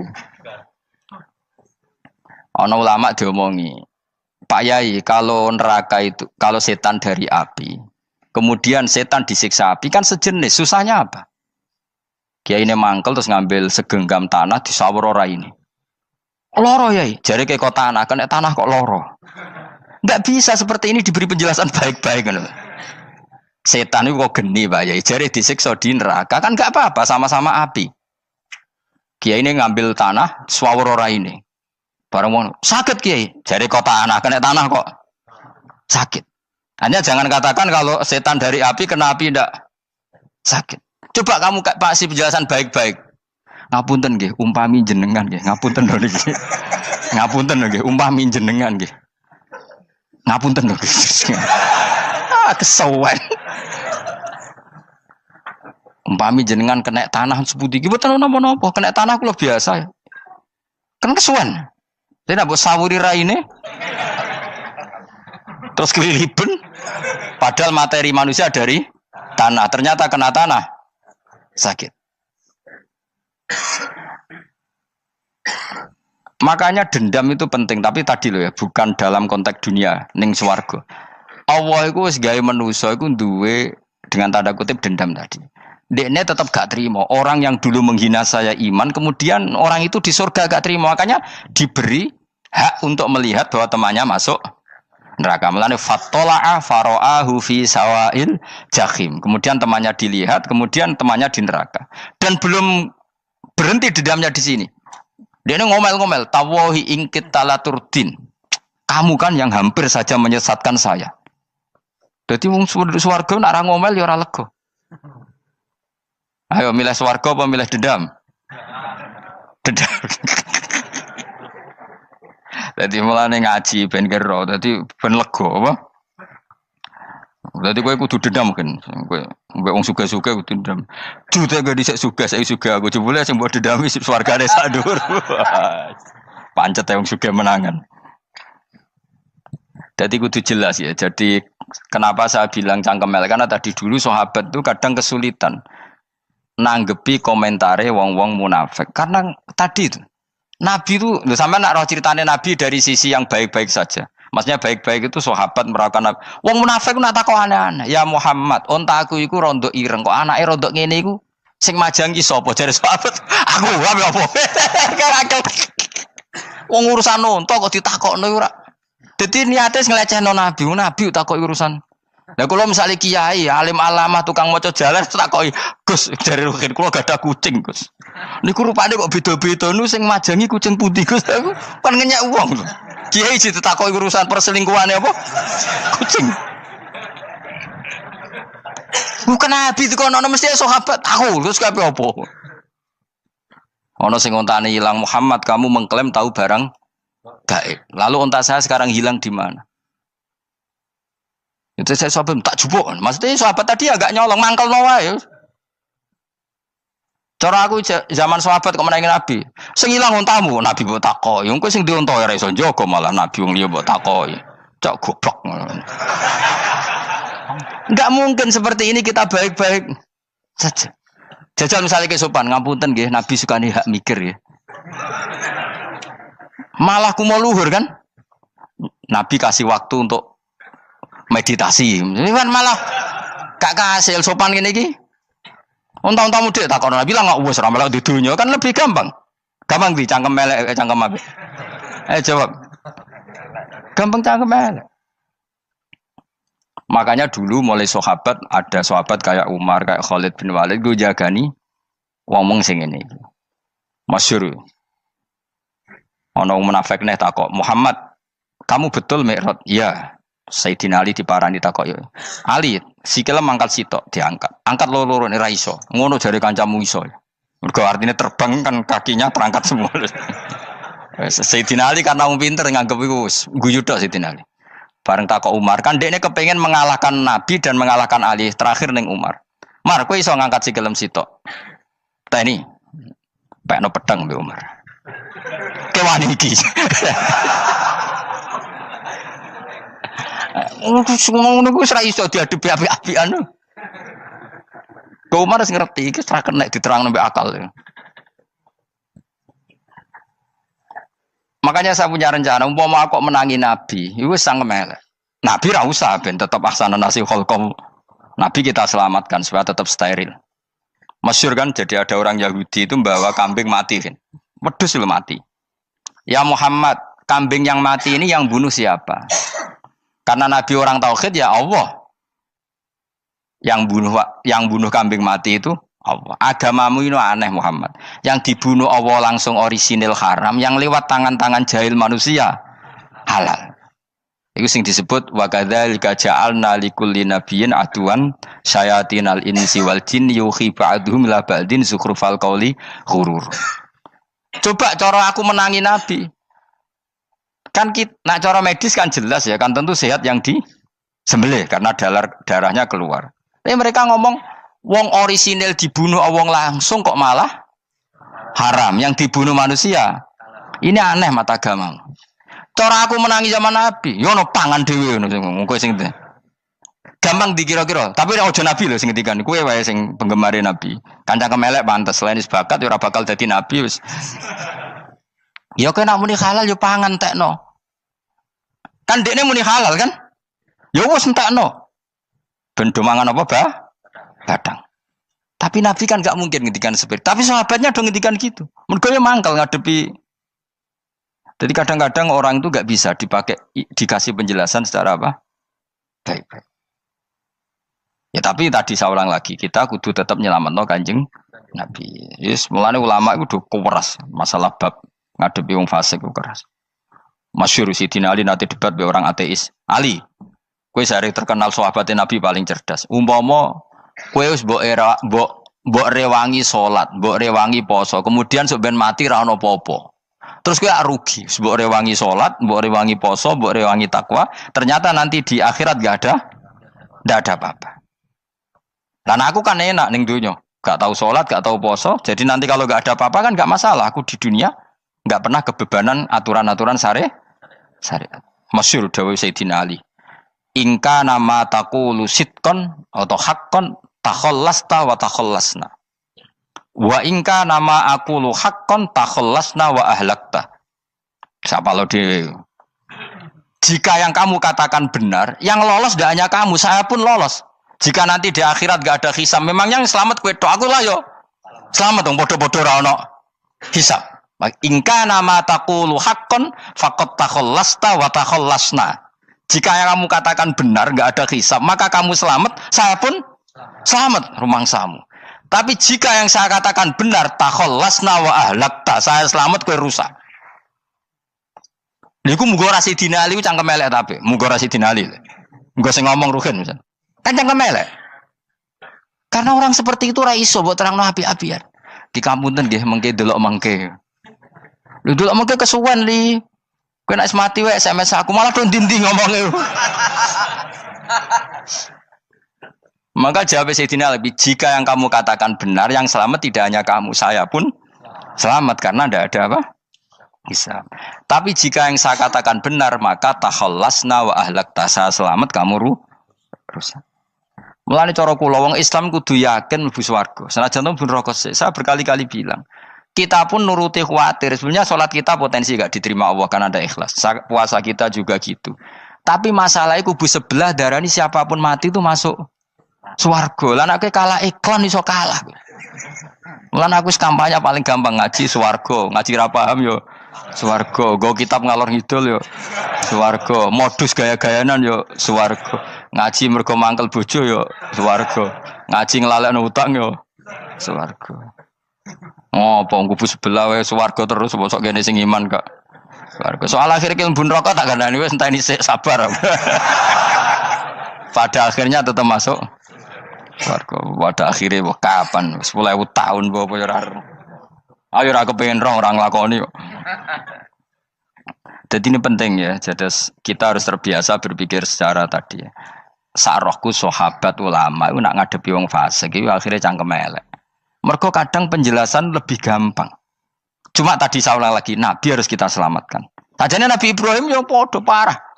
Jadi ketika beliau mematahkan semua berhala yang kecil kan kapaknya dikalungkan berhala yang bareng ditakoki. Him siapa yang melakukan itu? Takono sing nggo kapak, ora nggo kapak. Jare ketuane wong kafir, utekem lho him wong karuan berhala bukan nakoki, ora karuan iso ngomong bukan nakoki. Lah utekem ning ndi karuan ora ngomong mbok sembah. Berhubung Nabi Ibrahim darane ngendikan, lah sing nyora aku. Lah yo muga iku ora nabi, iku cangkem elek ta cangkem apik. Muga ora nabi lho. Mergo Nabi Ibrahim diutek-utekno, utekem lho, mu karuan berhala watu kok nako. Jare Ibrahim utekem tak kok karuan watu kok mbok sembah. Iso diterangno apik-apikan. Ngapunten nggih. Ngapunten sanget niki niku. Kesuwen yakin kesuwen. Lah cuma ke mari siko Nabi ku ya iku netok sing cangkemmu elek iku. Tapi ora demi hak, demi hadun. Nah lha iku sing mari elek. Apa logikanya? Saiki musuh dhisik musuh saiki gabung kuwi ku barang-barang donya kok mbok soal. Nyoal barang akhirat itu keren apa? Apa susahe ning donya nggo sujud, apa susahe ning donya nggo ibadah iku keren. Nyoal kok trimo. Dhisik musuhan kok saiki rukun ben donya kok mbok soal ben wis jogeman santriku di sini aku. Ciri utama wong apik nyebalano barang dunya, tapi nek akhirat seri. Kaya aku mestine paton soalku wis ngaji jalalan kok gak dadi wali ku maksudku piye? Tak ulang mulai 2005 kok ora alim-alim maksud. Tapi kita wari jawaban tawadhu. Ya tak wari jawaban apa? Karena kita ndak ingin nyaingi guru apalagi melangkahi. Ya tak warai ya. Jadi sajane kula saged alim Gus, tapi mboten sae nglangkahi guru. Mulane kula nyuwun pangeran tetep bodho kersane. Kersane tetap sopan tidak ngelangkai. Setuju ya? Jadi soalnya nggak takoki. 2005 loh kan 2005. Berarti seberang tahun? 14 tahun. Tak takoki dadi mubalek yo ora, khotib yo ora. Krungu kabar Ruhin Wali yo ora. Nuruti kecewa-kecewa. Tapi setelah ada jawaban tawadhu ya soleh. Memang enggak baik. Murid nyalip guru itu enggak baik. Ya ora apik, ora iso ya ora terus pokoke. Jelas gitu. Terus niki bukti orang soleh itu boleh berteman orang macam-macam. Berarti ini ahlul jannah bercerita dulu punya teman ateis. Jelas gitu. Yang teman itu mengingkari adanya hari kebang. Tapi nyatanya orang soleh ini tetap masuk surga. Artinya apa? Pertemanan di dunia sama orang ateis ini tidak menghalangi dia masuk surga. Tentu ya sebatas pertemanan. Ora konco golek demenan iku ora jenenge konco iku. Maksudnya berteman mungkin satu kantor atau ditakdir tetangga atau ditakdir apa. Tentu tidak ngikuti apa kemaksiatannya, tapi tetap berteman. Karena istilahnya ini kanali korin, saya punya teman sohibun yungkirul ba'sa, saya punya teman yang mengingkari hari kebangkitan, yang teman itu setiap kali ketemu saya mencibir saya, inna kalaminal musad dikin aidza mitna wa kunna turaba wa idzaman inna lamati madinun. Teman saya itu selalu mencibir, masa kita nanti dibangkitkan lagi padahal kita sudah jadi debu dan jadi tulang belu. Lalu teman saya ini nasibnya gimana? Bersama Allah dipertontonkan, contohnya teman itu masuk neraka. Intinya apa? Orang soleh ini ketika di dunia punya teman orang tidak soleh, dan itu tidak disalahkan Allah. Tetap dia ahlil jannah, dan temannya karena salah tetap ahlin. Nah, hanya nggak ada cerita terus berhubungi kancamu, kowe mlebu neraka ndak. Makanya kita rileks saja di Indonesia. Kancanan tonggo macam-macam tenang aja. Sementing alaikum anfusakum la yadurrukum man dhalla idza tadaitum. Yang penting jaga diri kamu sendiri, dan setelah diri kamu terjaga, tidak masalah orang sekeliling kamu sesat. Ya ayyuhalladzina amanu alaikum anfusakum la yadurrukum man dhalla idza tadaitum. Jaga diri kamu, kualitas hidayat kamu jaga, kualitas kebaikan kamu jaga. Setelah semuanya terjaga, tidak masalah orang sekeliling kamu sesat. Ya kayak teman ini, dia punya teman ateis tapi dia tetap islami, dia konsisten dalam mempertahankan iman, ternyata dia tetap ahlil jannah, padahal punya teman ateis. Jelas ya, terus niki supaya clear bahwa karena kita di dunia mesti berteman orang macam-macam. Apalagi semenjak saya dari Korea itu melihat orang Islam ingin bikin masjid, padahal bosnya orang ateis, teman kerjanya orang ateis.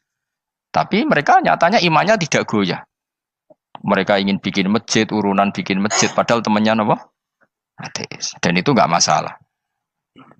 Nanti kalau itu soleh terus sampai di surga, golek bosku saya ingin di. Iku nara ketemu ya ora lega. Jadi manusia itu masuk sini swarga, nak gak ketemu rivale. Jadi sebenarnya, nak rival politik, nggak tahu saya itu, nggak ada ayatnya, nggak ada penjelasannya di Quran ini. Dan tidak perlu menjelaskan barang dunia terang non Quran kemuliaan. Wan kula terus nang sampai budi. Ka'annahu fa'amal terus budi. Innahum alfau aba'ahum dolin. Innahum satamne kufar iku alfau padha metuki sapa kufar wajadu. Tegese metuki sapa kufar aba'ahum ing bapak-bapak kufar dipetuki dolina khalik sesat kabeh. Mereka itu menjadi kafir karena punya tradisi bapak-bapaknya ya kafir. Terus setelah bapak-bapaknya kafir, fahum mongko te wong akeh ala asarihim ing atase jejak-jejak bapak-bapak wong akeh yurauna iku anut kabeh. Mereka punya bapak-bapak kafir dan kekafiran itu diikuti oleh mereka. Yas'ajuna tegese padha ngikuti sapa wong akeh latibaihim maring anut ning abaihim. Fa yasrauna mongko gegancangan to sapa wong akeh ilahi maring ittibail aba. Maksudnya gini, kalau tahu senior kita sesat ya jangan ikut. Mereka enggak, bapaknya sesat nyembah batu, nyembah makhluk. Mereka ikut menyembah batu, menyembah makhluk. Harusnya kalau salah kan enggak perlu apa diikuti. Jadi kesalahan itu ya kadang ikuti tradisi. Tapi ya tradisi yang seperti itu, kalau tradisi yang baik ya harus diikuti. Walakodolan teman-teman sesat kau belum sedurunge iki generasi sopo akfarul awalin. Sopo aki-aki wong dhisik. Minal umami sing pira-pira umat almadiyati kang wis kliwat. Walakot arsalan teman-teman ngutus ingsun fiim dalam kabeh mungkiri nek wong sing meringatno kabeh. Minar rusul sing pira-pira rusul mukhawifina tur ngekeki peringatan kabeh. Fangzur mongko angen-angen sira kaifa kana hale kaya apa ana apa akibatul mudharin, apa akibate wong sing dikai peringatan ayil kafirin tegese wong kafir kabeh. Ai akibatuhum tegese uta akibate kabeh akhir dari perjalanan mereka wa aladabu siksa. Orang yang tidak iman pasti akhir perjalanannya siksa. Senajan to ning donya mereka ngelola dunia lebih baik ketimbang kita, kehidupan dunianya lebih baik ketimbang kita. Intinya kowe aja sampai kalah donya kalah akhirat. Awas kene. Kalah donya aja sampai sini-sini wong. Sego jalalan jebule kalah donya. Gunane apa nggo konsep jalalan ngalor gitu. Tutulisi jalalan kalah di dunia menang akhirat. Jebule kalah pisan. Innalillahi wa inna ilaihi raji'un. Awas ke sebenarnya bus warga sini-sini wong. Illa ibadah wahi kecuali pira-pira kaulian Allah al-mukhlasina kang ikhlas kabeh, al-mukminina kang mukmin kabeh. Fa innahu mongko satune ibadu wa al-mukhlisin utawa al-mukhlasin iku najau. Iku selamat sapa kabeh minal adabi sanging siksa. Li ikhlasihim krana ikhlase wong akeh fil ibadati ing ibadah. Nak kira iki ta apa? Illa ibadah wahil mukhlasin sami nggih. Fathah. Kira iki ta apa? Lame fathah. Illa ibadah wahil mukhlasin. Tapi ana sing kira mukhlisin mukhlasin kira iki to. Hah? Ora lha jeng nang Qur'ane Quran. Mukhlas. Auli anna wa ta saat temne wa ta'ala akhlasa nyelametno sapa mikhlasno sapa ing kabeh lah krana ikilah amal ala qiraati fathil lam ing atase wacanan maca lam. Dadi qiraah itu ada illa ibadah wahil mukhlisin, ada illa ibadah wahil mukhlasin. Jadi mang dua qiraah.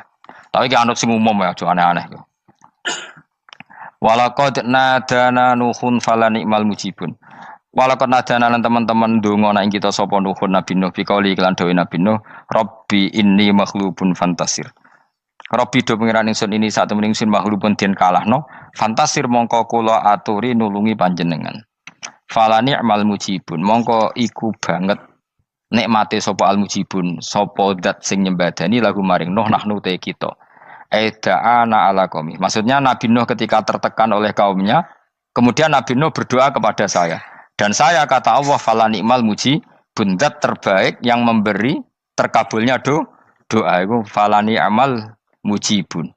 Ya Nuh berdoa kepada saya kata Allah dan saya kata Allah adalah zat terbaik yang bisa mengabulkan doa. Itu jenenge apa fala ni'mal mujibun. Eda ana tekse donga sapa Nuh nak ing kita ala qaumihi ing atase kaum Nabi Nuh fa ahlaknahum mongko ngrusak ingsun ing kaum Nabi Nuh bil ghoroqi kelawan tenggelam. Jadi kowe nak mangkel mbek wong-wong sing ora iman, iku pilihane iku kowe parek pangeran. Nak parek pangeran nak sing ora iman dikalahno pangeran. Kowe ora usah dadi ekstremis, malah ribet dhewe. Pasrahno napa pangeran. Lah nek ora wali ora mandi-mandi, ora mandi ya wis. Sementing kowe ning donya bernegara secara sehat, gak perlu dadi napa teroris, gak perlu dadi napa ekstremis. Karena Nabi Nuh ketika mangkel mbek kaume, Nabi Nuh ngebom mereka apa matur pangeran? Matur pangeran, kemudian pangeran sendiri yang ngambil napa tindakan. Kowe yo ngono mbek musuh-musuhmu sing hasud mbek kowe. Tapi ya mbah konang pangeran malah bela kono. Lah kadang musuhmu luwih bener timbang kono ya. Timbang kowe. Kono kerja keras sugih. Terus duweni kowe sekere turu. Terus mbok pasutno jebule pangeran bener. Kok kowe pemalas. Kono bekerja keras. Ya mbah nak ngono. Lan jegeman di musuh wong saleh. Mergo nak maksudno malah balik ning kowe. Di musuh sing ra saleh dadi menang kowe. Nak padha ra saleh ya mbok ra jelas. Fa ahlaknahum mongko ngrusak ingsun hum ing kaum Nabi Nuh bil ghoroqi kelawan apa tenggel. Sing jelas nabi-nabi dulu nak kecewa mbek musuhe iku mature teng pangeran. Mboten kalau perang itu beda loh. Nabi kalau perang dia perang di arena perang di Badar di Uhud. Jadi janjian terus duel. Ora kok musuhe turu terus di sembelah mboten enten ngono. Ya kalau mau perang ya janjian, jadi fair. Mereka nantang Nabi, tentu kan tidak baik kalau kebenaran ditantang kebatilan tidak berat. Terus akhirnya ya duel ini wow. Tidak. Yang jelas perang itu tidak sepihak. Makanya bahasa Arabnya takotul, saling perang. Jadi wazan kalau dalam nahwu itu dalam sorof itu qatala itu wazannya musyarakah. Musyarakah itu saling merang, saling nyerang. Jadi nggak boleh sepihak. Makanya janjian oke, mau iduna badrun. Kita perjanjian kita ketemu di apa? Badar terus ketemu. Ora kok limbe-limbenan ku mboten. Memang tarung. Jadi keren. Sing kalah ya keren, sing menang ya keren. Mergo corong Jawa wani adep. Mboten nyulik niku mboten. Sehingga disebut muqatalah atau napa kital. Masdarnya itu qatala yuqatilu muqatalatan. Malah latihan sorab lah jong. Karena syarat mufassir itu harus ahli nawa sorab. Wa najaynahu lan nyelametno ingsun ing Nabi Nuh wa alahu lan keluargane Nabi menal karfil azim saking banjir sing gedhe. Ail gharqi tegese selamat sangka tenggelam. Wa ja'alna lan gawe ingsun zuriyata yang anak turun Nabi Nuh hum al-bakin. Fanasu mongko te manusa kulluhum sakabeh nasikum minasli sanging turun Nabi Nuh alaihis salam. Makanya jenengan yang syukur. Jadi turunan yang sekarang itu sudah steril. Saya ulang lagi. Kamu ini sudah turunan yang steril. Tidak ada bapak yang kafir. Yo kowe kabeh sing ngaji Jalalain. Kowe kabeh. Ini mbah-mbah kamu sudah apa? Steril. Karena manusia pertama Nabi Adam, terus Nabi Adam seterusnya itu masih ada yang kafir macam-macam. Era Nabi Nuh ini bapak kedua. Sing kafir tenggelam kabeh, terus ada orang 80 semuanya mukmin. Makanya kita-kita yang sekarang itu istilahnya Allah zurriyataman hamalna ma'nuh. Kita ini turunan orang yang diangkat di perahunya Nabi Nuh.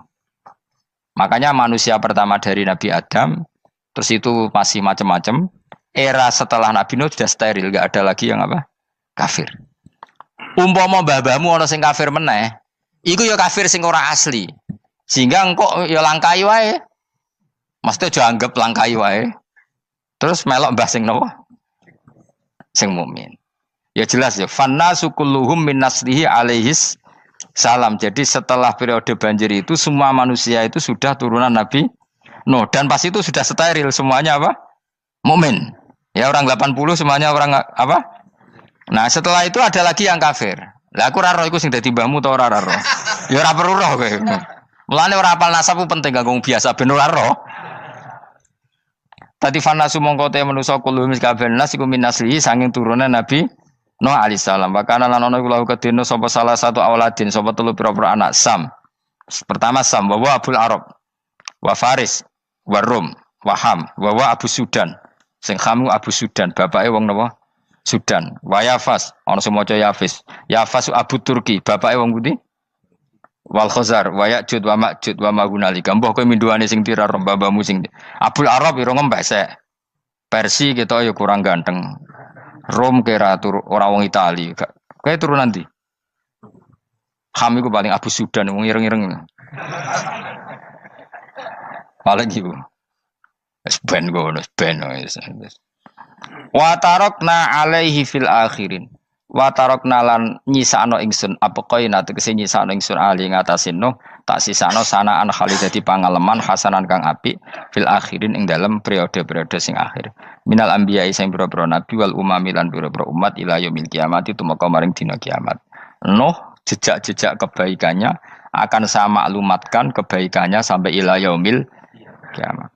Mulane ra ono barokah kados ngaji, jenengan kudu syukur ngaji.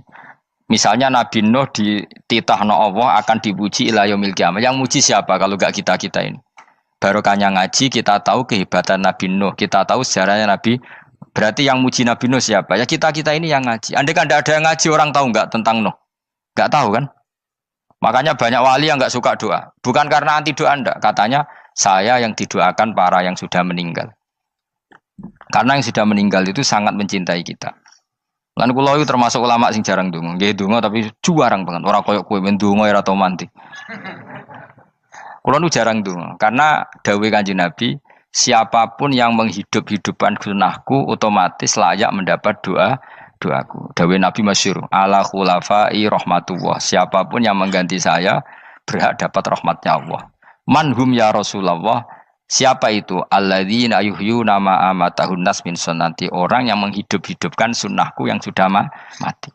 Coba Nabi Nuh sekarang dapat titah dipuji di dunia ila yaumil. Yang muji siapa coba? Kita-kita kan. Karena kita menerangkan sejarah Nabi Nuh bahwa beliau adai ila Allah, beliau konsisten berjuang ila tauhid. Coba kalau tidak ada orang ngaji. Siapa yang tahu Nabi Nuh? Man huwa, siapa dia? Kan tidak ada yang peduli. Itu kayak kasus Musaddaq dulu. Katanya Musaddaq kan punya pengaruh 40.000 orang yang ngakui Musaddaq itu Nabi. Ternyata itu keliru, itu hoax. Saya termasuk orang yang menanyai kenapa mereka menabikan Musaddaq. Tak tanya, kenapa kamu percaya Musaddaq Nabi? Memangnya kenapa kalau dia Nabi? Nah, kamu tahu Nabi apa? Nabi itu apa? Tidak tahu. Iya gitu sih. Makanya saya itu menyayangkan di berita. Sebenarnya yang mereka mengatakan Musaddaq Nabi itu tidak tahu Nabi apa itu tidak tahu. Cuma mereka percaya demokrasi. Kalau dia ngaku Nabi susahnya apa sih? Pikirannya itu. Susahnya apa kalau dia Nabi? Lah kamu tahu Nabi apa? Enggak tahu jadi. Repot kan? Itu kan seperti orang pakai nama Ghazali tapi enggak tahu sakralnya Imam Ghazali. Akhirnya ngefly. Jenenge Abdul Qadir Jilani beling ora karuan. Mergo ya ora roh. Ya kok jenenge Mustofa ini. Orang pilihan tapi ya kelakuane ngene iki ngono. Aduk Ruhin jus wong sing tukang istirahat. Dadi maknane Mas Ruhin wong sing seneng. Maknane turu. Jadi saroha maknane istirahat. Nganggo sintasin. Sinta itu tukang istirahat bener udah pemain iki. Ya ora apa-apa, dunya sepele kan dia istirahat. Jadi makanya kan nggak ada ulama yang nggak dicintai para wali yang sudah meninggal karena tadi siapapun yang menghidupkan sunnahku setelah sunnah itu mati maka dapat doaku. Sehingga ulama ya doanya ya biasa aja, ndak usah berlebihan, ya sedungos. Karena kita yakin dungane Nabi luwih mandi timbang doa kita. Kalau kita menghidupkan sunnahnya Nabi, ngaji maksudnya. Cuma namun di sunnah Rasul gak tahu ngaji. Sunnah Rasul yo ngaji iku sing karuan. Wis jelas Nabi itu status pokoknya apa? Pengajar apa? Masyhur itu. Buistu mualliman. Sebagian riwayat pakai innama buistu muallim. Saya diutus hanya sebagai pengajar. Termasuk melakukan sesuatu yang tidak ideal itu Nabi lakukan demi status mengajar. Misalnya begini, sama tak bedai, kok tak latih pinter. Tawaf jalan kaki sama naik skuter atau naik kendaraan itu afdal mana? Enggak, jawab saja. Afdal jalan kaki. Tapi Nabi ketika tawaf itu naik unta. Naik apa? Jika ulama ijma tetap saja tawaf naik unta sama jalan kaki afdal jalan kaki. Padahal Nabi kalau tawaf itu karena Nabi naik unta itu statusnya adalah mengajar, menunjukkan kalau itu sah. Jadi nilainya bukan enak-enak naik unta tapi mensyariatkan kalau itu sah. Dong ya. Kayak saya pakai baju hem. Dengan orang Arab pakai jubah. Mungkin cara Allah itu afdol saya. Saya orang Indonesia loh ya. Maksudnya saya ini orang Indonesia. Maksudnya saya orang Indonesia, saya orang lagi. Bukan dengan status Habib atau ulama atau orang Arab. Guling-gilingan bahwa saya mengesahkan baju hem untuk sholat. Makanya dulu pernah di salah satu komunitas tabiin, saya orang lagi tabiin. Itu semuanya pakai jubah, pakai serban. Jabir yang sahabatnya Nabi termasuk Abdullah bin Mas'ud, dia datang ke masjid, jubahnya itu dicopot, terus dia sholat tanpa pakai jubah. Sampai geger tabiin, ini gimana sahabatnya Nabi sholat kok pakai jubah, jubahnya dicoplok, dicendel no. Terus dia sholat. Ketika sholat ditanya, ya sahibah Rasulullah, kok ini sahabatnya Nabi sholat pakai jubah kok malah dicopot. Supaya kalian semua tahu bahwa kita dulu zaman Nabi biasa sholat pakai sarong, terus diikatkan di leher, saking tidak menemukan jubah. Tapi itu menjadi penting supaya orang tahu bahwa syarat sahnya sholat tidak bergantung harus pakai jubah. Meskipun kita sepakat pakai jubah sunat, kita selalu sepakat pakai jubah sunat. Tapi harus ada yang enggak. Kalau semua kiai pakai jubah, nanti satpam harus pakai, supir harus pakai. Karena kalau mau sholat jadi bingung. Ini barokahnya Jabir, orang tahu ternyata sholat itu yang paling pokok adalah nutupi aurat. Sama Rasulullah itu kadang tidak melakukan ibadah kelas paling afdol. Kayak tadi beliau tawaf naik unta. Tapi itu menjadi afdol karena nilainya mengajarkan bahwa itu sah. Paham gitu? Terus beda. Perilaku sama pengajaran itu beda. Rasulullah itu gak mungkin sholat lupa. Tapi Nabi pernah lupa. Andai kan Nabi tidak pernah lupa, kita tidak tahu caranya kalau sholat masyhur itu. Nabi pernah sholat hanya 2 rakaat. Terus beliau akan pulang. Terus sahabat diam semua karena mereka punya adab. Terus ada orang yang agak bedui. Aku sirati sholatu amnasita ya Rasulullah. Ini sholat model qashar apa memang kau lupa? Karena sahabat mulai dulu sudah ngerti usul fikih. Kalau ini duhur 2 rakaat mulai besok berarti 2. Karena ngambil yang paling akhir. Zaman Nabi kan ada nasa mansuh. Kalau tak kemarin duhur 2, berarti duhur terkini 2. Terus Nabi balik lagi ke majelis mengkonfirmasi ahakun maqalau Dzulyaden, apa yang dikatakan Dzulyaden tadi benar. Iya ya Rasulullah, engkau tadi sholat hanya 2. Terus Nabi takbir menambahi 2 rakaat. Artinya apa? Kalau kamu lupa itu tidak harus mengulang dari awal, cukup bina meneruskan. Sehingga misalnya kita tawaf sudah 3 putaran, terus kita batal, ya kita wudu saja. Mulai awal apa teruskan terus keempat? Coba kalau Nabi gak pernah salah seperti itu, kita tidak tahu cara ngelola kesalahan. Ya misalnya kamu tawaf, terus batal. Kamu wudu, nambah keempat apa mulai dari awal? Nambah keempat. Karena setiap seperti itu, bana alama fa'ala harus meneruskan. Bukan andai kan Nabi tidak pernah melakukan itu, kita tidak tahu caranya. Ojo kok malah komentar, sholat nganti lali kowe eling opo wae, cangkemmu. Laline Nabi ora koyo lalimu. Mulane ana imam salat salah iku anggap ae niru Nabi. Cuma bedanya Nabi untuk ganjaran wong iku gak ngono, tapi tetep. Jadi Nabi itu beberapa kali itu ngalami sesuatu yang tidak afdol. Tujuannya satu, untuk pelajaran. Makanya masyhur itu riwayat makuntu ansa walakin unassa li as-sunnah.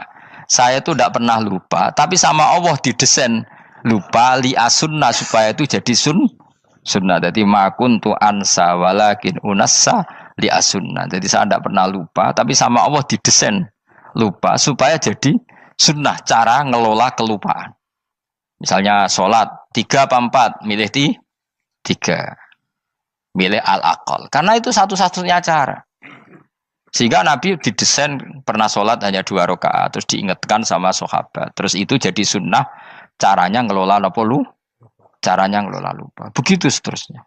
Nabi ngendikan al-ajur bi qadri ta'ab secara makna seperti itu. Tapi Nabi sendiri tawaf itu naik unta. Sehingga sekarang ada orang naik skuter, naik kursi roda, itu dikiaskan karena Nabi dulu pernah berkendara. Coba kalau Nabi tidak pernah berkendara, wong sing lumpuh gak iso tawaf, wong sing sakit gak bisa tawaf karena gak ada riwayat Nabi pakai kendaraan.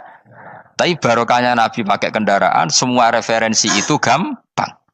Meskipun Nabi sendiri pas itu masih sehat, sangat sehat. Tapi biar jadi sunnah, kalau seperti itu tidak apa. Karena tadi Nabi itu yang penting buistu mu'alliman, saya diutus sebagai pengajar.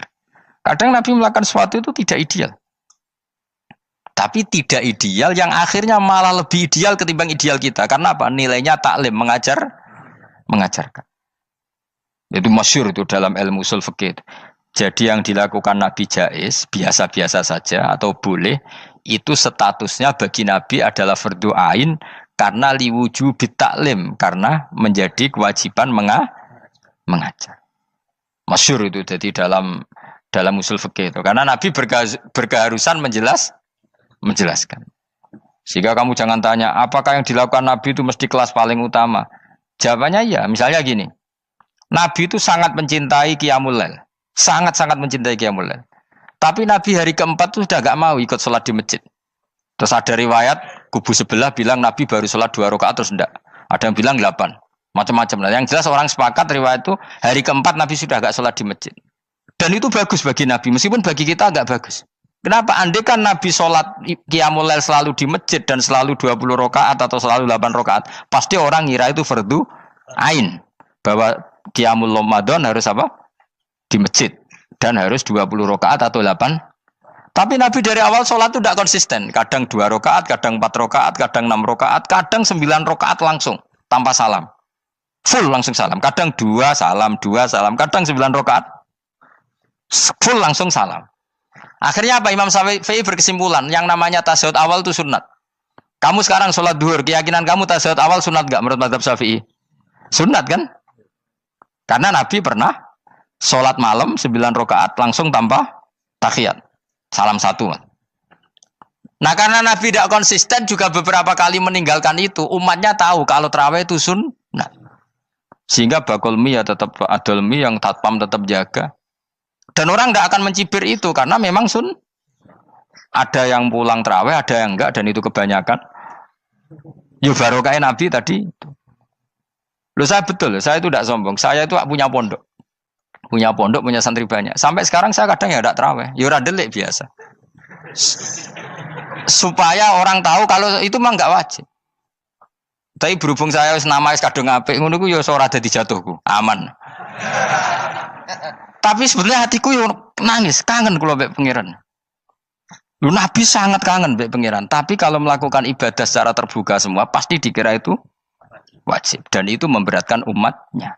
Nah, kowe ora usah ngono, kowe ora usah terus niru Nabi, kadang-kadang ora traweh niru Nabi. Kowe bolak-balik wong ora ngarah, anut kowe ora ngarah. Mulane traweh wae, nek kowe bareng traweh wae. Kok GR apa ono sing nyoroti perilakumu ora ngarah.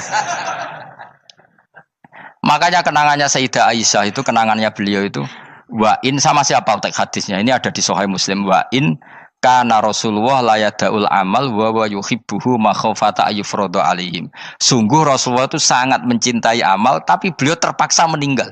Jadi Nabi itu sangat merindukan amal, tapi terpaksa beliau meninggalkannya, takut itu dianggap wajib. Misalnya Nabi siwakan. Kebayang nggak kalau kamu bangun tidur nemu bupati nggak kebayang, nemuin presiden apalagi nggak kebayang. Lalu kamu bangun tidur langsung sholat, wudhu terus sholat tanpa siwakan, kebayang nggak? Kan nggak kebayang. Jika kata Nabi, umpama saya itu tidak memikirkan umat saya, sikatan itu tak wajibkan setiap orang mau sholat. Wong kita mau ketemu presiden, menteri saja, bangun tidur mesti sikatan dulu baru ketemu. Masa ketemu Allah tidak sikatan? Artinya Nabi itu nggak kebayang, nggak pakai siwak itu nggak kebayang, karena mau sowan pangeran. Padahal lisannya Nabi sudah thayyib, sudah wangi. Tapi Nabi terpaksa kadang-kadang meninggalkan siwakan itu, karena takut nanti dikira wajib. Kayak apa Nabi? Artinya Nabi pas siwakan ya baik, karena menunjukkan itu sunnah. Pas tidak juga baik, karena ini menjadi pelajaran kalau itu tidak wajib. Lah nek kowe pas ra siwakan mergo dablek ngono lho. Mulane kowe ojo kan kayak jajal ya kangkang sing biasa rokokan, bariku ana komat langsung salat tas siwakan. Sing biasa ngaji sore lho ora usah contoh adu-adu. Gak kelakuanem lho. Iku perkara niru Nabi ta perkara rasa-rasane jawab. Jadi Nabi itu beda. Perilaku apa saja itu jadi teladan, akhirnya jadi referensi. Begitu juga Nabi yang mensunatkan sunat safar, sunat kudum. Tapi Nabi beberapa kali ada sholat. Ada sahabat yang selalu sholat safar. Kalau pergi sholat, kalau datang sholat. Sampai Nabi ya disalahno. Agama ora ngene iku, Cung. Aja nemen-nemen. Wala yusyadza hadatina ahadun ila ghalabu. Sing tenanan nyekeli agama, iku kok mesti kalah. Nak kalah terus bosen. Utawa tukang nyalahno wong liya. Coba kamu kalau gak pernah tahajud, wong turu terus mbok arani Zaid turu, Ruhin turu. Jajal kita tahajud 2 minggu. Oh kebo turu. Lha tahajud 2 minggu ngebok-ngebokno wong ngono itu. Mulane salehmu bahaya. Mulane aku seneng saleh pas-pasan ini seneng. Sekali over city mesti cangkemmu elek. Aku sih yakin lho. Wis rai-rai ini ketara, aku sapal. Jajal kowe sing ngaji aku kon tahajud seminggu roh wong turu. Ngorok pisan. Oh ning donya pisan turu kebo. Padahal lagi rong. Kayak apa kalau kita tahajud setahun? Mulane orang ngekeki rezeki kita tahajud wis diangen-angen iku kira-kira oh bahaya aja iki nak tahajud. Tapi aku tetap sunat tahajud. Tapi kelakuannya belum dijogo. Maksudnya ya tahajud tanpa ngritik orang. Nek kowe kuat ngono ya monggo.